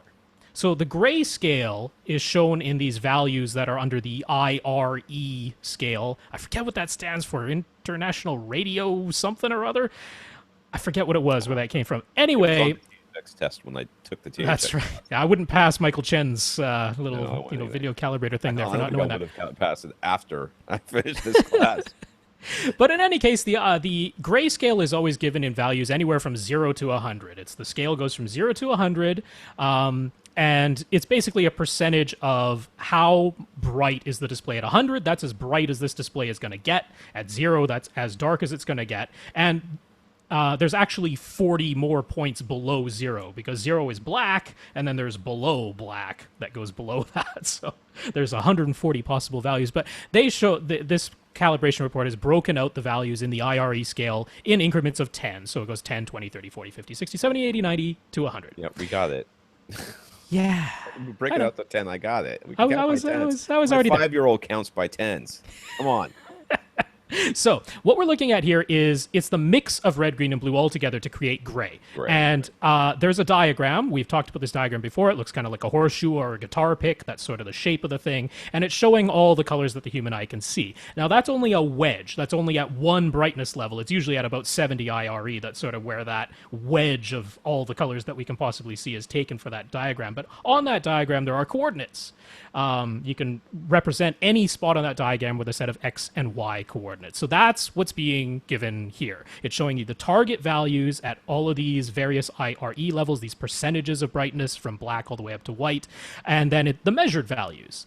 And at the bottom of it all, it gives you a delta E. That is how far away are the measured values from the target values. And anything under a value of 3 for delta E is imperceptible to the human eye. It doesn't mean that it's 100% spot on, but it means that your naked human eye cannot tell the difference if the measured value has a delta E of less than 3. And in Gary's case, everything is under 3. So his grayscale is very accurate. That's what that means. Yep, and he's got the colors as well down there. Yeah. And yeah, it's the same chart basically. It's very similar, except it says white, red, green, because I'm measuring each color individually. Yep. After the calibration. So you're seeing the same sorts of targets. The target's pretty much the same all the way across. At least for white, it's exactly the same. That's the right. Deltas are. I mean, the targets are. So you can see how close you are on each one of those as well. Yeah, and it's what all this is the basically showing you is that your custom calibrator is saying, "Look it, I did something." That's what it's saying. Yeah, it's all the primary colors and secondary colors in that second one. And yeah, this is only being measured at one light output level. It's usually, 75 IRE, I think is what they hit for, because it's supposed to be lining up with that CIE diagram, which is a wedge at about 75 IRE or thereabouts. So yeah, again, it's just the X and Y coordinates on that, showing you the target, showing you the measured values, and then how far away it was. And again, we're looking for any value under 3 in that delta E. And yeah, everything here. Everything's hitting it. So Yep, it's good. proof. It's got a 2.7. It's the closest one that gets to 3. That's right. Yeah. That's blue. And blue is the one it gives everybody a problem anyways. He'd like to know if there's any way to calculate the overall color temperature of this projector. I don't know. Is there a number? Is it just one number? I don't know if there's one number. You would want the 3 coordinates, I guess. The 3 parts of the triangle. Yeah, when we talk about color temperature, what we're usually referring to is the white point. The white point is usually defined as D65 or 6500 Kelvin. That is a specific set of coordinates on that same chart. It's in the middle of the chart. And what that's supposed to be is if you were to give, you were to make red as bright as it can get, green as bright as it can get, blue as bright as it can get, that will create white, and they should all line up right at the D65 point on the chart. That's the goal. But it should remain that shade of white at all luminance levels, all the way from 0 IRE all the way to 100 IRE. So there is no one overall color temperature for the entire grayscale. You can create an average. You could do an average. Yeah. But that isn't really necessary. I mean, what could happen there is everything is very close, except that down at 20 IRE for some reason it's way off. The average is still close to 6500 Kelvin, but at that one value it's not right at all. So that's not really what we're looking for. That's why they break it out, at least in values of 10 on that IRE chart, to show you how close are we getting to the ideal white point at all these various levels of luminance. And since in Gary's case everything has a delta of less than E, it means you're very close to 6500 Kelvin the whole way through, and that's what we want. Right. Yeah. So I don't know. We're up to question 7 or something. During the calibration, the test patterns were being fed into his Anthem processor, which then feeds his separate video processor. Why weren't the test patterns fed directly into the video processor? Why have the Anthem in the signal chain? Usually, what they do, like the way I was taught to calibrate, is you calibrate the display itself first. So meaning that if you have a TV, you plug directly into TV and you calibrate it. And then you know that, like what Rob said earlier, then you know the TV is absolutely dead on, or as dead on it's going to be. Then you back your way up. I imagine this might have been a convenience thing on the part of the calibrator, because you can just, if he knows that the Anthem's not going to change the signal as it's going through, there's no point to going through the hassle of trying to get up to that projector. Right. and plugging directly into it. If he's confident that Anthem's not going to do anything to it, then that's probably what I would do as well. Yeah, this was also a touch-up calibration. This was not the That's original true. calibration. This is a second calibration being done a couple of years later. So the idea there is that, well, we already did exactly what Gary suggests, which is, go to the projector all by itself first, and then step back one step, which would be to the processor, and then step back another step, which is to the source. If they already did that the first time around, and they said, well, the first time around it was fine going through the anthem, then they're not going to do it again on the second touch-up one. Yeah. So that's more or less what's going on here. I just counted. This is question number 7. He was told that his projector's video processor has a wide color mode, and that his, oh my, are we back to this? And that his Anthem can pass through a wider color gamut. This is all true. Apparently, Gary was told that if Blu-rays were ever released using the DCI P3 gamut, then he could take advantage of that with the setup. But will there ever be such releases? No. No, I don't think so. Just for you. Yeah, we're going to be getting wider color gamuts on ultra high def Blu-rays, but as we've discussed before, specifically with Gary, that's not going to work because of the lack of HDCP 2.2 copy protection in his setup and the lack of being able to understand any of the metadata that goes along with the expanded color and the high dynamic range. So what this is saying, like, he's being told regular Blu-rays, not ultra high def Blu-rays, regular Blu-rays. If they ever started making use of a wider color gamut, then supposedly it can make use of it. It would have to use like Sony's XVYCC color system because that's the only way this would work. But this isn't something to even worry about. If you have a high definition display, if that's what it is, it's a high definition display, not an ultra high definition display. All you want to do is nail BT709 color. That is the International Telecommunications Union Radio Communications Division specification for what color is supposed to be for high definition. That is BT709. That's what you want to nail, and don't even worry about the rest of it unless you're moving to an ultra high definition setup, because it just isn't worth the headache of thinking, well, it can do this, so don't I want to use it? No, it's just too much stuff that isn't happening. So Yeah, Gary, basically, if you want to use that higher dynamic range, what you're going to need is to plug a computer into it and find some content. Find Yeah. some content out there that has this expanded color gamut that you want to see, and plug a computer into this thing somehow. That's the only way you're going to be able to utilize this feature that they helped sell you this projector on. And I mean, it can do this thing, and it's great that it can do it. It's just not a practical use. Yeah, actually, this was one of those horrible marketing over engineering things, because Yeah. lots of TVs, not just this projector, lots of TVs advertise the whole, look at the huge expanded color beyond HD color, beyond 709 color. Look at what our TV can do. Oh, by the way, everything will look inaccurate if you ever use it. Right? Like, they don't tell you that in the marketing. They're just trying to sell you on reds look redder, blues look bluer. It's like, but they don't look the way they're supposed to look, so why do I want that? And you don't. That's like saying, I have speakers that play down to 16 hertz. Great. You only want them to play down to 80 because they're in a room, right? So so that's the situation. It's marketing that, it does look appealing. That's why they put it in the marketing. They know it sells, but we're here to tell you it's not what you want. You want accurate color, and you're getting that from your calibrator, so that's where it ends. Looks like Tom has frozen on my screen, so I will continue on. We're on to the screwdriver adjustments. They were also done on the projector itself to center the image on Gary's 2.35 to 1 aspect ratio screen. So he has a wider than 16 by 9 screen. It is a 2.35 to 1 aspect ratio screen. He's noticed it looks as though some of his subtitles and settings menus have shifted. He noticed some shifted a little bit to the left, some shifted a little bit to the right. He was looking in the picture modes of his projector. He noticed there's like 16 by 9, 4 by 3, native, stretch, these types of names. He's like, okay, what's going on there? And on one disc in particular, which happened to be U571, he noticed vertical black bars on the far left and right sides. So he's like, on closer inspection, he got right up close to his screen. It turned out that it wasn't necessarily black bars. It might have just been that the screen itself wasn't being entirely filled. So right at this second, I'm trying to reconnect with Tom. So it looks like he's coming back in. Sorry for the slight delay. Yay me. All right, Nice. were you speaking during that time? Because I pretty much read the next question. I did speak a little bit, but that's okay. That's all I need. Okay. All right. Well, in any case, yeah, I've just read all of the one that's marked H on this list.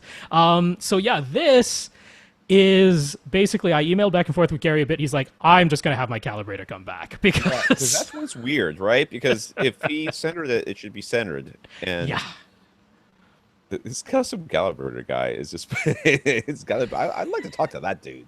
Get him yeah. on the podcast. The whole thing with subtitles coming off of Blu-rays, it is a little bit of an issue because those subtitles are actually a separate channel. They're an alpha channel Yeah. that gets laid on top of the video. And if you actually get a player like one of the Oh-Poe Blu-ray players, they give you an option to move where those subtitles show up on the screen. In Gary's case, it would actually be really handy because most Blu-rays, if they have subtitles and they're in 2.35 to 1 aspect ratio with black bars on the top and the bottom of your regular, flat panel display, usually the subtitles go into the lower black bar. They actually fall below the image that's on the screen. In Gary's case, that's getting chopped off because his screen, those black bars are being projected above and below his physical screen. So subtitles actually show up like physically below the bottom edge of his screen. So if he got an Oppo instead of the Denon $3,000 one that he's been using, he could go into the menus of the Oppo and move that up so that all of the subtitles show up within the borders of his 2.35 to 1 aspect ratio screen. So at first I thought it was something like that because I read through the manuals of his projector, his Anthem, and his Denon Blu-ray player. None of them mention being able to move the subtitles. So I'm like, how is this even happening? It doesn't really make a whole lot of sense to me. So the one thing about the picture mode, because usually, and this is where I'm going to expand it a little wider than just Gary's case. Usually, if you're looking at a flat panel display or a projector, you'll see a mode labeled 16 by 9, but you'll also see a mode labeled 1:1 or just scan. Yeah. Or, like in Gary's case, native. And usually that is the correct picture mode because in most cases, the 16 by 9 picture mode adds a little bit of overscan. They actually zoom the picture in a little bit so that part of the image gets cropped all the way around, top, bottom, left, and right. Part of that image gets cropped a little bit. And they did this because if you look at your TV cable feed, sometimes there's a little bit of noise along one edge of the screen. So they actually zoom it in to get rid of that, or they mask it off, which is one of the options inside of one of Gary's devices, which I can't remember which. So I was thinking, oh, maybe it's something like that. Maybe that little masking thing is coming in. That's why he's getting black bars on the left and right. And yet sometimes the image fills the entire screen. So I don't think that his projector is physically misaligned. I think there is some sort of like masking or particularly masking around the edge of the screen happening because that was an available option in one of the devices he had, was to put a little like 13 pixel mask around the entire edges. All right. Lastly, Gary also wanted to know if there's anything immediately obvious about the new ELAC debut speakers designed by Andrew Jones that would indicate that they will sound substantially better than the speakers that Andrew designed for Pioneer. I didn't really look at those very closely, but I didn't see anything in there that made me think that they were going to be this magical, that much better than the Pioneer ones. Right. Just off the cuff. I'd have to look at them a little bit more closely, like do a little A/B. Just looking at specs, even I think that you would look at them and go, oh, kind of about the same, because they're pretty about the same price point, aren't they? Or a little bit Well, more? no, they're about double the price. Oh, okay. Well, then forget what I just said. Like I said, I was off the cuff. Yeah, honestly, the things. I mean, you can't go by the specs because I mean they're No. using different materials. We don't know what the magnet size is as far as the power handling and that. Those aren't wildly different, but those type of things they don't tell you how the speaker sounds. They really don't.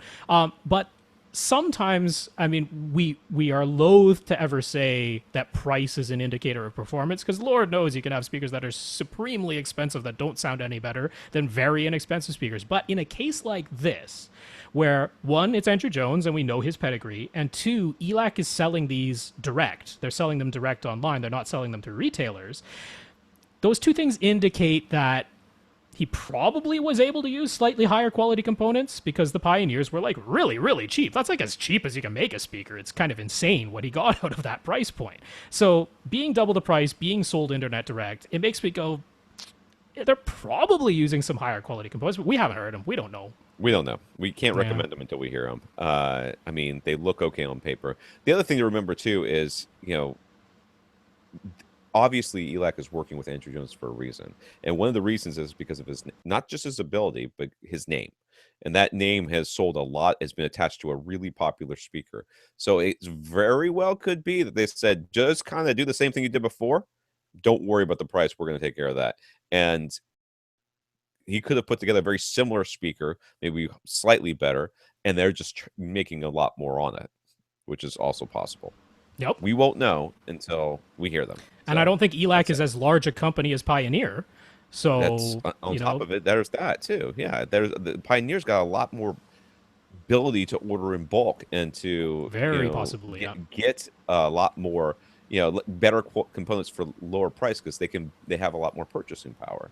Who do you want to sell to? You want to sell 1,000 units to ELAC, or do you want to sell 1,000 units to Pioneer? Who you can give the better price to? You can give it to Pioneer because you hope they come back again and buy 10,000 or Right. 100,000. ELAC, who's heard of them? No one had until. Well, I mean, I'm sure someone had, but we hadn't really heard of them until the speakers came out. So, and obviously, we're the only people that matter. All right, Gary, keep tinkering, and we'll see you next week. Actually, probably 2 weeks because we're not gonna get through all these questions. Adam.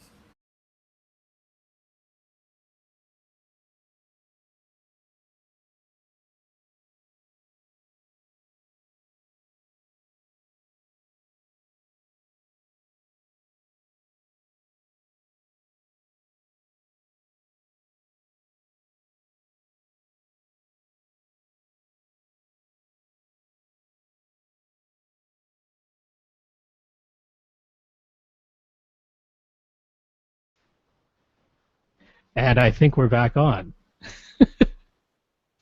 This is just going swimmingly, isn't it? I told you it was going to go bad. I told you. Now, were you talking through that one, or was it just me again? So anyways, all right. Are you still there? Yeah, I'm still here. I went through Adam's list of components that he has. Oh, I did that too. Okay, well, we'll have to edit that after the show. All right. Yes, there we go. Anyways, the SR5009 has multi-Q XT. This, I think, is what it's got. There's nothing better than that. He's loving this setup for movies, but not so much for music. The issue is that he's comparing the new setup to a pair of Audio Engine A5 self-powered speakers. The A5 speakers have a setup where one of the speakers houses the amplifiers for both of them. They're computer speakers, basically. And the second A5 is just a passive speaker. So he tried connecting that passive A5 to the Marantz, and he says it sounds a lot worse being powered by the Marantz than by the internal amp of the A5. He asked Audio Engine, and they said they use Class AB amps with no EQ to manipulate the sound. So how can he be hearing such a difference and prefer the A5 speakers so much more when they are self-powered? Is there just something wrong with his Marantz? Well, first of all, there's computer speakers. Let's just start with that. So was he using them in his home theater to begin with? He wasn't using them in his home theater setup. He just says he has them in the same room on his desk. That's where he's using them. And so then he takes them into wherever he's going to be watching TV, or does he plug that one speaker into the Marantz and then? Yeah, he was saying at the desk. Oh well, he was basically saying he's listening at his desk to music. This is in the same room. But at a different, so imagine his desk is at the back, and then he goes and sits in his chair to watch movies and stuff like that. So he's listening to music through his new setup, which is the Aperion speakers and the Marantz with the SVS sub, and he's like, the music in this setup doesn't sound the same as it does when I'm listening at my desk to my A5s, and I like the way the A5s sound better at my desk than the way this new, bigger, more expensive setup sound. So he's like, at first, is it just the speakers? Well, he doesn't think it's the speakers because they sound great on most things. But so he tried just connecting the A5, the passive one out of the two, to the Marantz, and he's like, oh, it doesn't sound as good as when it's just powering itself off of the other A5. So it must be the Marantz to blame. That's his thinking here. Yeah, Yeah, first of all, I'm still not really getting exactly where he's sitting Okay. with each of these speakers. Is he taking that single A5? Did he take it over to his home to Well, that was the big wherever the other question. thing? Yeah, because Because that in my if he's switching those two out, well, then the real thing here is that the A5s are near field speakers that you're sitting very close to, yes. and that really takes a lot of the room out of it because you're sitting so close to the speakers that that direct sound is coming directly at you, before we get a lot of room interactions. Whereas your home theater speakers are much further away. They're a completely different speaker. Yes, that is part of the problem. But if you take that A5 and you move it to your where your home theater is, of course it's going to sound quite a bit different. It's Yeah. not going to be because of the Marantz. It's going to be because the speaker is, first of all, it's meant to be listened to near field, and you're no longer doing that. And one speaker by itself, well, what do you think it's going to sound like? Well, so I mean that's one explanation because I don't actually know what he did. I don't know if he took the Yeah. passive A5 and moved it where he normally has one of his Aperion speakers and listened to it there. Because if he did, moving it like that is what's changing the sound hugely so. Yeah. But if he didn't, because there's the other option, which is he left the A5s where they were, but he just ran some speaker wire from his Marantz all the way to wherever his A5s are. If that's the case, this could easily simply be a case of he probably ran Odyssey, which means that his speakers got bass managed. And he was mentioning in his email that the A5s sound fuller, they seem to dig deeper. And I'm like, well, they're not bass managed when they're just powering themselves. They are bass managed if you haven't changed any settings inside of the SR5009. This could easily be as simple as he's got an 80 hertz crossover in his 5009, and so yeah, there's a whole bunch of bass not being played through that A5 that would be getting played when it's self-powered and not bass managed at all. I actually think that's the reason that he's Yeah, seeing I this actually, difference. that when I was reading the question, that was one of the things. Other than the placement issues, that was one of the things that was first popping into my mind. It's like, yeah, well, if you've gone through Audacity, not Audacity, Odyssey. Odyssey, in order to get them sounding, the Fortes or the Veris Grand bookshelves sounding good where they're sitting. Well, that setting is not going to work. First of all, it wouldn't work if you just took the speaker and moved it at all. I mean, if you just physically moved the speaker, that same speaker, you would have a problem. But taking that wire and dragging it to the other side of the room and plugging it into a completely different speaker, you got all sorts of issues there. And then we need more info. That's basically the answer. We don't know, but we're pretty sure that there's nothing wrong with your Marantz. I really think that the output is being bass managed. I really think that's what it is. Yeah. Jim sent us a diagram where he has marked all the possible locations for where he could put two subwoofers. His sectional couch cannot be moved at all. So out of the positions he has marked, which two should he go with? I have this open already. Uh-huh. Let me look. This one seems easy to me. It is very easy. Where is it? Not that one. Not Well, I'll that describe his room a little bit while you're opening it that up. He has set up his There it is. room long-wise, so it is wider than it is long from front to back. It looks as though he's got an entrance over on the front left side. His kitchen is in front of him. His dining room is over to the right side, along with the foyer. And he's got his sectional couch on the back wall, pushed right up against the back wall, but he's like, I know it's on the back wall, but I cannot move it. So he's looking ahead at his Bolted TV, down.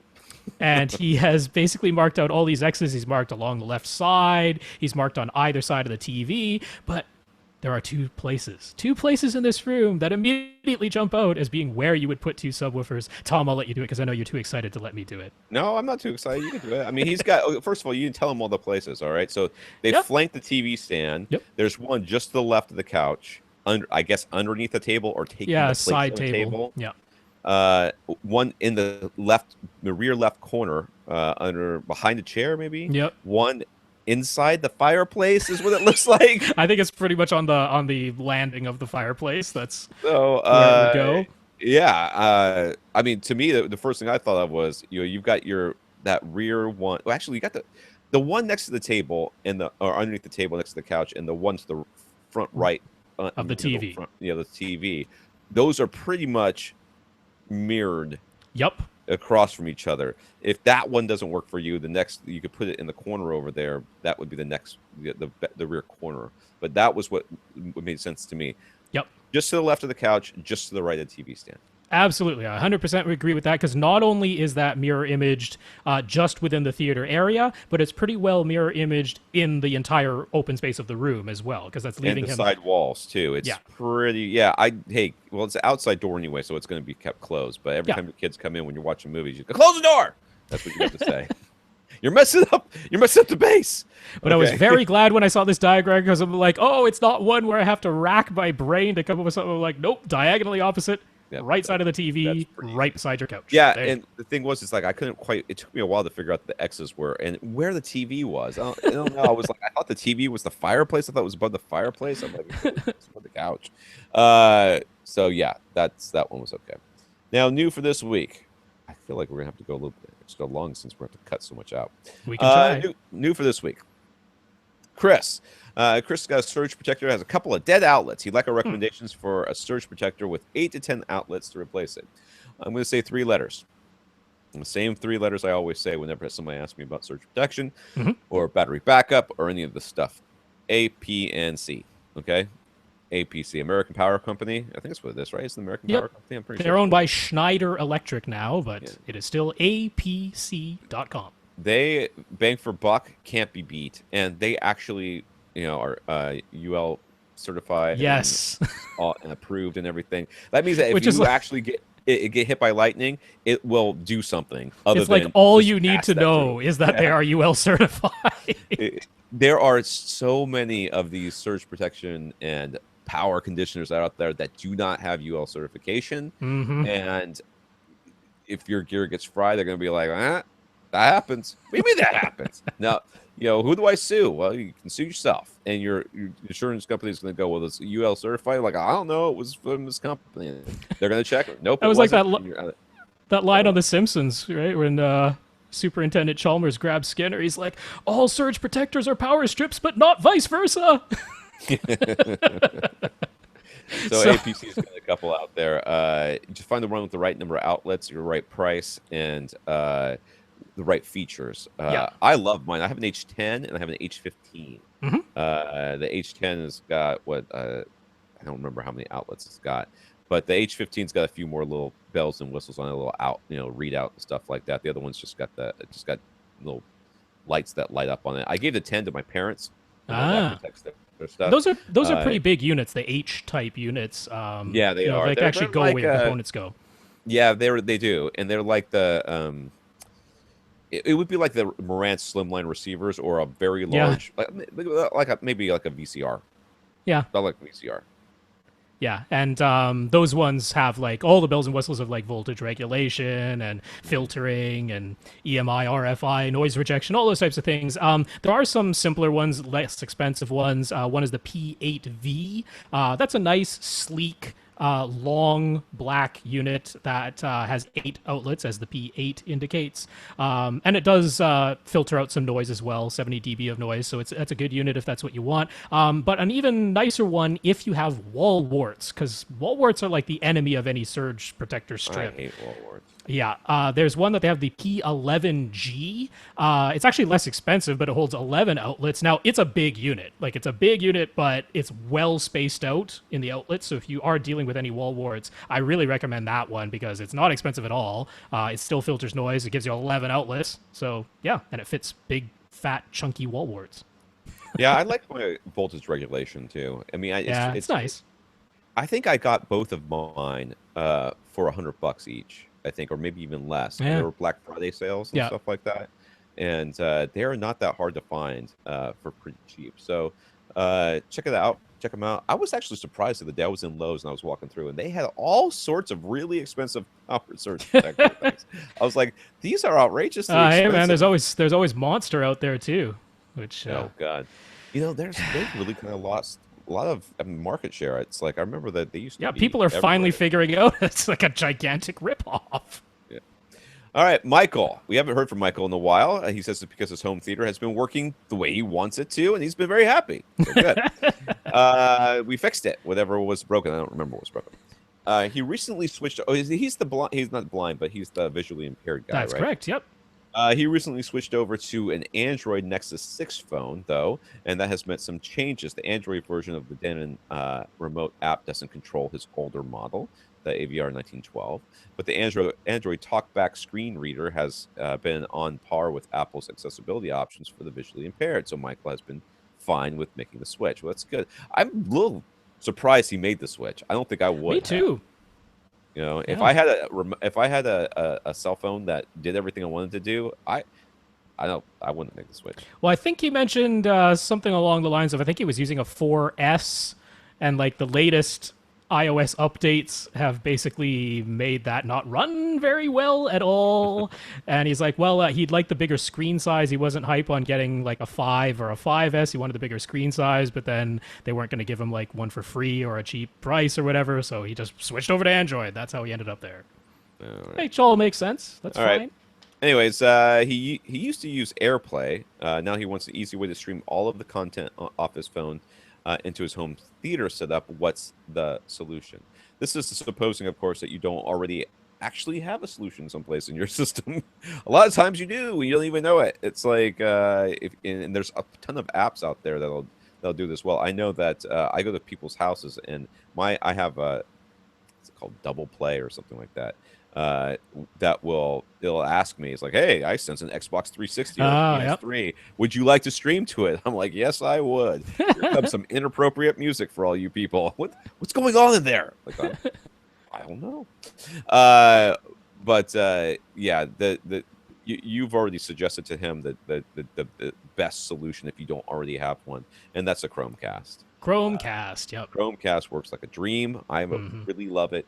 To be honest with you, I got it from my parents, and then they ended up with buying a DVD player, which had all the streaming services they needed. So now they don't use it anymore. But it was a good gift for the time that we used it, and I loved it.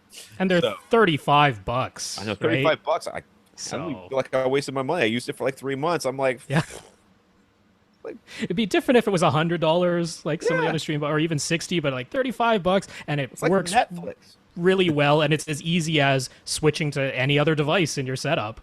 So yeah, that to me is an easy recommendation because you're not futzing around with it. It's like it's there. It's And just super easy. buttons pop up like on Yup. YouTube, and it's like, what's that? You press the button, it goes, would you like to send it to my TV? I would like to send that to my Yeah, that's TV. right. You are correct, sir. That is a good idea. Oh man, the first time I started watching the climbing competition, it popped up. I was like, oh yes, let's do that. And then watch it on the big screen. I was so excited. And yes, you yes, can. Chromecast. You would in this case be plugging it right into your AV receiver. You don't have to plug it straight into the TV because that's the way they describe it in their little setup manual. They're like, just plug it straight into Yeah, your you don't wanna do TV's that. HDMI port. No, you can plug it into any HDMI port on your AV receiver. Going back to like George Tucker when he was on here, he's like, sometimes if you've got your system like stuck inside a cabinet or something, the Wi-Fi reception might not be perfect in there, but it comes with a pigtail extender. An HDMI pigtail extender, so you can get it out and away from the other electrical components. So everything's there. It's powered with a USB port, and they give you the little wall adapter if you need to plug it into a regular wall outlet plug. All So for $35. all there, easy Yep. peasy. Yep. Google's taking over the world. Except for this Barney's. Hangout. Yeah, which apparently they can't get that right. It did. I saw that one go down, and it said server error. I'm like, well, that's certainly not me. Yep. Barney sends a link to an interview article describing the process of remixing and mastering the Dire Straits album "Brothers in Arms" to 5.1 SACD. It is on a black website with gray writing. Gray. Okay. And different font sizes and fonts too. No, yeah, that's right. And then things within boxes, because what I usually do whenever I do something is I highlight it. I like grab the text and I highlight it. Right. But you could only highlight it up until the next box, and you have to click within the box and highlight that box. It's like, so irritating. I skimmed it. Okay, Barney. Gray writing. Got it.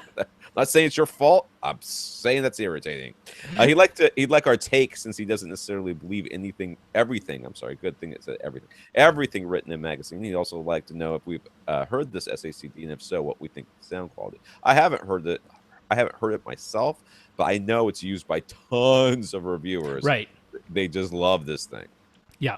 I have not heard it either, so I cannot tell you whether this thing is the best thing ever or not. Yeah, I just to touch on sort of the tangent there of believing what you read in magazines. It's like my whole thing was the whole reason I got into AV as much as I did is because I started reading reviews and stuff like that. And then I was like, I don't always agree with what these people said. So I started listening and looking at stuff for myself, and then I found the handful of reviewers who were saying the exact same things that I was thinking, and I'm like, oh, I can pretty much trust this guy. Tom was one of them. That's how I learned about Tom. So that's kind of how that goes. That guy doesn't pull punches. That's right. Yeah, and as far as like what I read in the article, like I did try to read like a good bit at the beginning. It is extremely dense and full of jargon that I do not understand as far as the mixing and what. Well, they go through the whole process. Yeah. Yeah, so, they go through the whole process, including all the specific gear that they use, and then they just like, as you well know, that there has really that output stage leaves much to be desired. I'm like, what? What? No, what? How would I know this? How would this be a thing? Well, it's a magazine for people who are in the industry of mixing and mastering. Yes, and I understand that. But that being said, it is very dense. But what I took away from it is it's really interesting how they had to do a lot of this stuff and some of it sounds like BS. Some of it sounds like, hey, I had to take this out of the digital domain because you can't do it digitally. I'm like, first of all, yes, you can.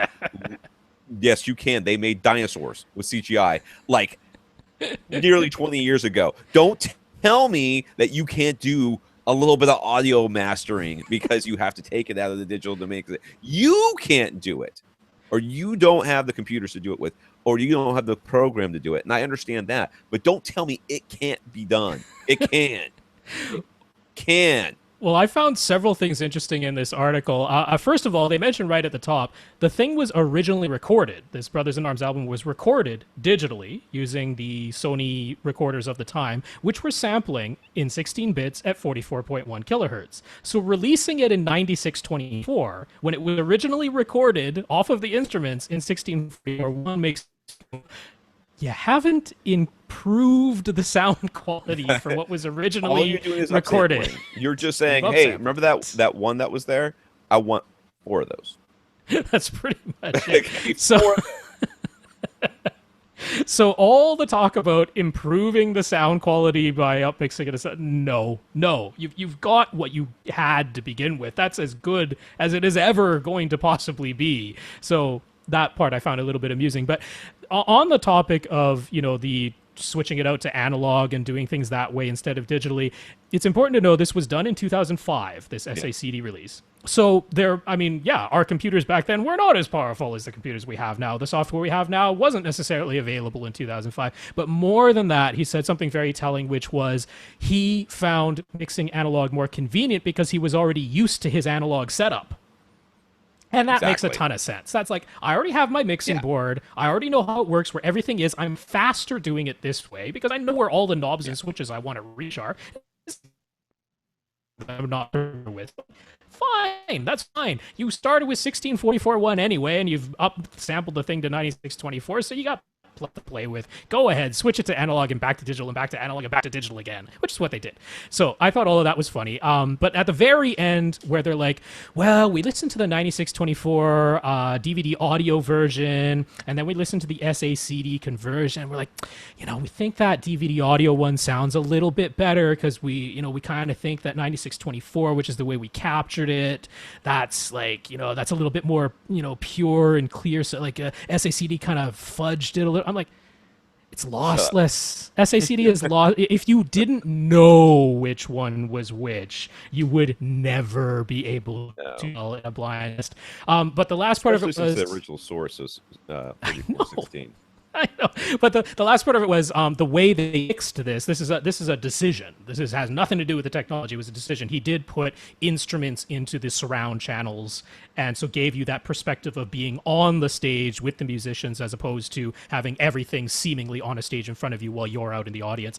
My personal preference is not for that. I don't really like the perspective of being on the stage with like the saxophone to my rear left and the piano to my rear right and the voice in front of me. To me, that's a weird way to experience music. So I agree. But that's just a choice. It'll be better when the Oculus Rift comes out and we can look at the guy and then go, okay, that's gonna be fun. Okay, then that makes a little bit more sense. But until then, it's weird, and I agree with you. I don't like it either.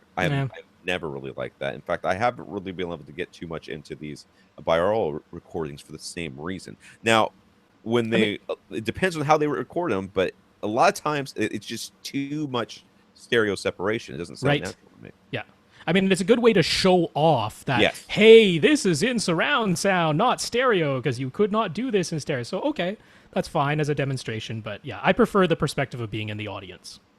Yeah, it's like when 3D first came out and everything had to come directly at you. It's just yeah. That's okay. Yes. Okay. Barney was also thinking back to the transition from SD TV to HD TV, so standard definition to high definition, and how it was necessary for all cable TV subscribers to get new HD cable boxes. He wants to know, is Ultra HD really so different from HD that will require new boxes? Answer: yes, that's what's going to happen. In fact, not only that, I was reading something, and Comcast has got with their X1 or something like that service or something. I think it's Mm-hmm. Comcast, and they'll charge you $100 to come out and install it, which is only requires putting some sort of filter or removing some sort of filter or something, Oh, and then giving you a new box, and then it's extra cost per month for the extra channels. But if you just think about it from the standpoint that it probably requires the upgrade HDMI connection as well, yeah, it's going to cost more. yeah. The biggest part of this, honestly, is just that the compression Yeah. is now HEVC, or sometimes called H.265. It is a new video compression codec. That is what's going to be used for ultra high definition television. It's what's going to be used for ultra high definition Blu-rays. There is another competing standard called VP9, which is going to be used by some online services. But for broadcast TV over the air and for Blu-ray, it is HEVC, high efficiency video codec. So you need a new decoder. It's as simple as that. You have to have a new decoder to get Ultra HD, and your old cable box doesn't have it, and it can't be firmware updated to do it. It actually requires quite a bit more processing power than what's built into your cable box. So you got to get a new box for Ultra HD. He also sent us a link to a webinar that was posted way back in January, right after CES, where the panelists described what they learned about the future of TV. I couldn't get it to play. Oh, okay. So tell me what It's this was about. He wants to know, yeah. basically, this next line part of this. He wants basically wants to know how the transition to Ultra HD is going to play out for the cable TV crowd. So Yes. So, I mean, they back at CES, they were just starting to talk about high dynamic range, Rec 2020 color, all of these things that we now know they very much want as part of the HD Alliance, as part of SEMTE, the Society of Motion Picture and Television Engineers, as part of the ITU, the International Telecommunications Union. All of these groups, they're like, hey, we don't want just more pixels. We want high dynamic range. We want expanded color. We want the possibility for higher frame rates. We want immersive audio options. All of these things are now going to be included in what we call Ultra HD. So the way this is very much looking for the cable TV crowd, we are transitioning now to ATSC3, Advanced Telecommunications System Committee 3.0. That's what's going on there. ATSC was what was created for high definition television. Now this is the 3.0 version, and they are still in the process of nailing down exactly what all of the formats are going to be. But they've come a long way. We know it's going to be HEVC video compression, so that's nailed down. We know what the resolution is, 3840 by 2160. That's just set. Frame rates, we still don't know if they're going to be doing 30 frames a second, 60 frames a second, 24, but it's possible it could support all three of those. On the color, they've nailed down it's going to be BT 2020. That's going to be the color system that defines the primary colors. It's going to be a 10-bit signal instead of an 8-bit signal, just like Blu-ray. And it's going to support SEMTE's 2084 and 2086 high dynamic range solution. That's all been set. That's all been set for ultra high definition Blu-ray. That's all been set for ATSC3. There's a few optional things or things that could still be supported that aren't 100% nailed down.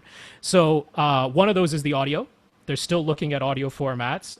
Dolby is proposing AC4. So right now, high definition television is in Dolby Digital 5.1. That's what it is. Every single broadcast on HDTV is Dolby Digital 5.1. They call that AC3.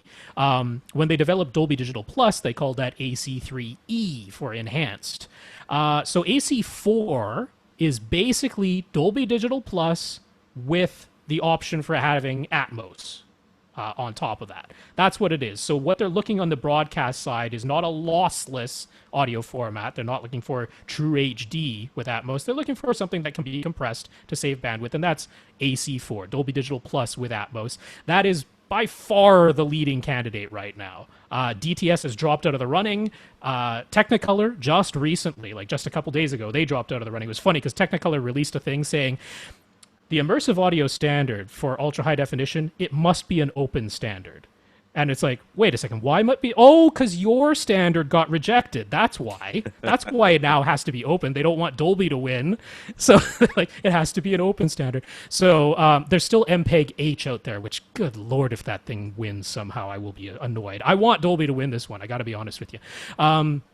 So that's that. So the whole high dynamic range thing, that's the SMPTE 2084, 2086, and Dolby has another system, and Technicolor has another system, and what is it, BBC has another system, and Philips has another system. It's kind of a mess. Yeah. The SMPTE one makes so much sense. Basically, it's going to be between SMPTE and Dolby Vision, in my opinion. Those are the two leading ones. The SMPTE one is open. There's no royalties attached to it. Gosh, that makes a lot of sense. But the SMPTE version of it basically puts all of the responsibility onto your playback device. It doesn't put the responsibility onto your TV. It puts the responsibility onto your playback device. Because what that basically does is it gives you one stream. That's what's coming through with the SMPTE solution. The 2084 defines the whole dynamic range. It's saying all the way from 0 to 100 IRE, if you're still thinking of it in those terms. Now it can be anywhere from 0 to like 10,000 nits of brightness. And they define the curve going along there using 10 bits to describe that. That's what 2084 describes. It describes the curve and how quickly it rises from black to white. The 2086 part out of SMPTE is the metadata. And the whole thing with the metadata is that it basically says, here's what the original thing was. The original thing got as bright as 4,000 nits. Now, your TV probably can't get that bright, but we don't know what your TV is. This is just what the original thing did.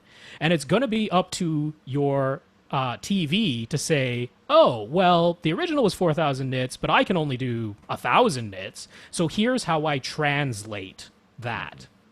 But the issue is, what if you have a TV that doesn't do high dynamic range at all? What if you already bought a 4K TV, one that only uses 8-bit and only goes up to 100 nits of brightness? What if that's what you already bought?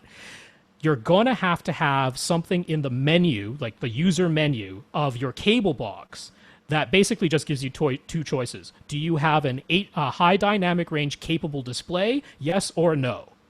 Because if you select no, it'll just output regular 8-bit Rec 709 color, regular dynamic range. If you select yes, it'll say, okay, I can pass along this metadata safely. Your TV is going to understand what this metadata means. Your other TV that can't do high dynamic range is not going to have any idea what this means.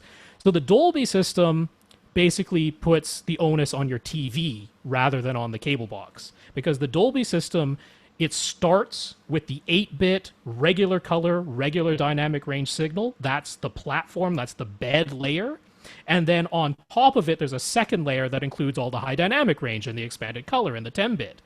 And so it automatically senses if your TV doesn't have a Dolby Vision decoder, it just plays back the regular 8-bit color, regular color, regular dynamic range. It's already there. That's what it starts with. If it has a Dolby Vision decoder, it goes, oh, I understand what this extra metadata means, and it displays the wider color and the 10 bits and the high dynamic range. So your cable box doesn't have to worry. You can just send out one Dolby Vision signal, and then it's up to your TV to either have the decoder or not. So we don't know which one's really going to win. Either of them can work. I kind of favor the Dolby Vision system because then you don't even need one yes or no answer in the cable box, and the fewer choices that the consumer has to make, the better, in my opinion. So much faith in humanity you have. So We need to end this podcast. Can But we just do Bob's we're gonna because do it's oh Bob's so fun? first. Yes. So Bob wants to know why we pronounce the brand OPPO the way that we do. We tend to say Oppo, while other people sometimes say Oppo. Hmm. He isn't saying one or the other is correct. He's just curious why we pronounce it the way we do. I met the Oppo guys, and I said Oppo to them, and they did not correct me. So that's why I say it that way. I've seen them on numerous occasions. I say, "You're the Oppo guys," and they say, "Yes, we are." They don't say, "No, we're not. We're the Oppo guys." So that's why I say it that way. Alrighty. Mine was when I first saw the word, I just thought it was Oppo, and I always look at like Oppo originally is a Chinese manufacturer, Yeah. and whenever I see Asian companies, in all Asian languages, the letter O is pronounced like O, not aw. So I just default to that. So in Japanese, Korean, Chinese, if there's an O, it's pronounced O. So I look at that, I go, oh, the Chinese company, I call it Oppo. And then I called them once on the phone back when I got my, was it DV981, the DVD player that did SACDs and DVD audios. I just wanted to call to confirm what the shipping cost would be to Canada. And when they answered the phone, they answered it Oppo. So I said, okay, they're Oppo. That's where I came from. But I wanted to check because I've seen lots of people say Oppo, including, at conferences or, like Tyle Hertzen when he went and checked out their PM1 and PM2 and PM3 headphones, and he called them Oppo, and they didn't correct him. They didn't say, no, it's not Oppo, it's Oppo. So I was looking at maybe I'm wrong. I mean, it is two P's, and in Western languages, when you have two consonants together, it usually defaults to an aw sound. So maybe Oppo is right. Well, anyway, I tweeted Oppo. I tweeted them at their Twitter account. I'm like, what's the official pronunciation, Oppo or Oppo? And they said, well, here's our wiki. And in our wiki, we say, well, we call ourselves Oppo, but we really don't care if you call us Oppo. That's fine. So there you go, Bob. their answer is they call themselves Oppo. When they answer the phone, they call themselves Oppo. And I thought they were Oppo anyway. So I'm not changing. And then my names. All right, so we got some questions left over from James, Jordan, Corey, and there's one way at the top here. Another Jordan. Is it the same Jordan? Oh, yeah, I forgot that Jordan asked 2 questions. So. Oh, then some more from Jordan. Since then, I've gotten like 5 emails from somebody. Who is this? Who is this? Is it Gary? Is Gary emailing No, you? it's not Gary. I think this might be. I don't know who this is. It doesn't have. It's not signed. It's just it's sent from my iPhone. Let now Okay. go down to everybody. Anyways, so we're going to stop the podcast. I'm sorry for the technical problems that we've had during this podcast. I will probably be editing this podcast a little bit more than I normally do, just to clean it up a little bit, since we faded in and out a couple of times. So probably talk top of each other. But please, we don't have that. We got through quite a few questions, so we need some more. So send in your questions. You can email them to rob@avrant.com, tom at avrant.com. Come to the website and comment at www.avrant.com. Facebook.com/avrantpodcast. That's all one word. For at First Reflect for Rob on Twitter, and at avrant_Tom for me. We want to thank Adam for sending us a donation. Thank you, Adam. Thank you, Adam. You are our listener of the week, dude. All by yourself. Look at that. He's so special. You are special. He's special. I'm not going to sing these songs right now. All right. For AV Rant, I'm Tom Mantry. And I'm Rob H. Now go out and listen to something. Give me a few minutes, guys, for the after party. It's going to take me a second. Okay?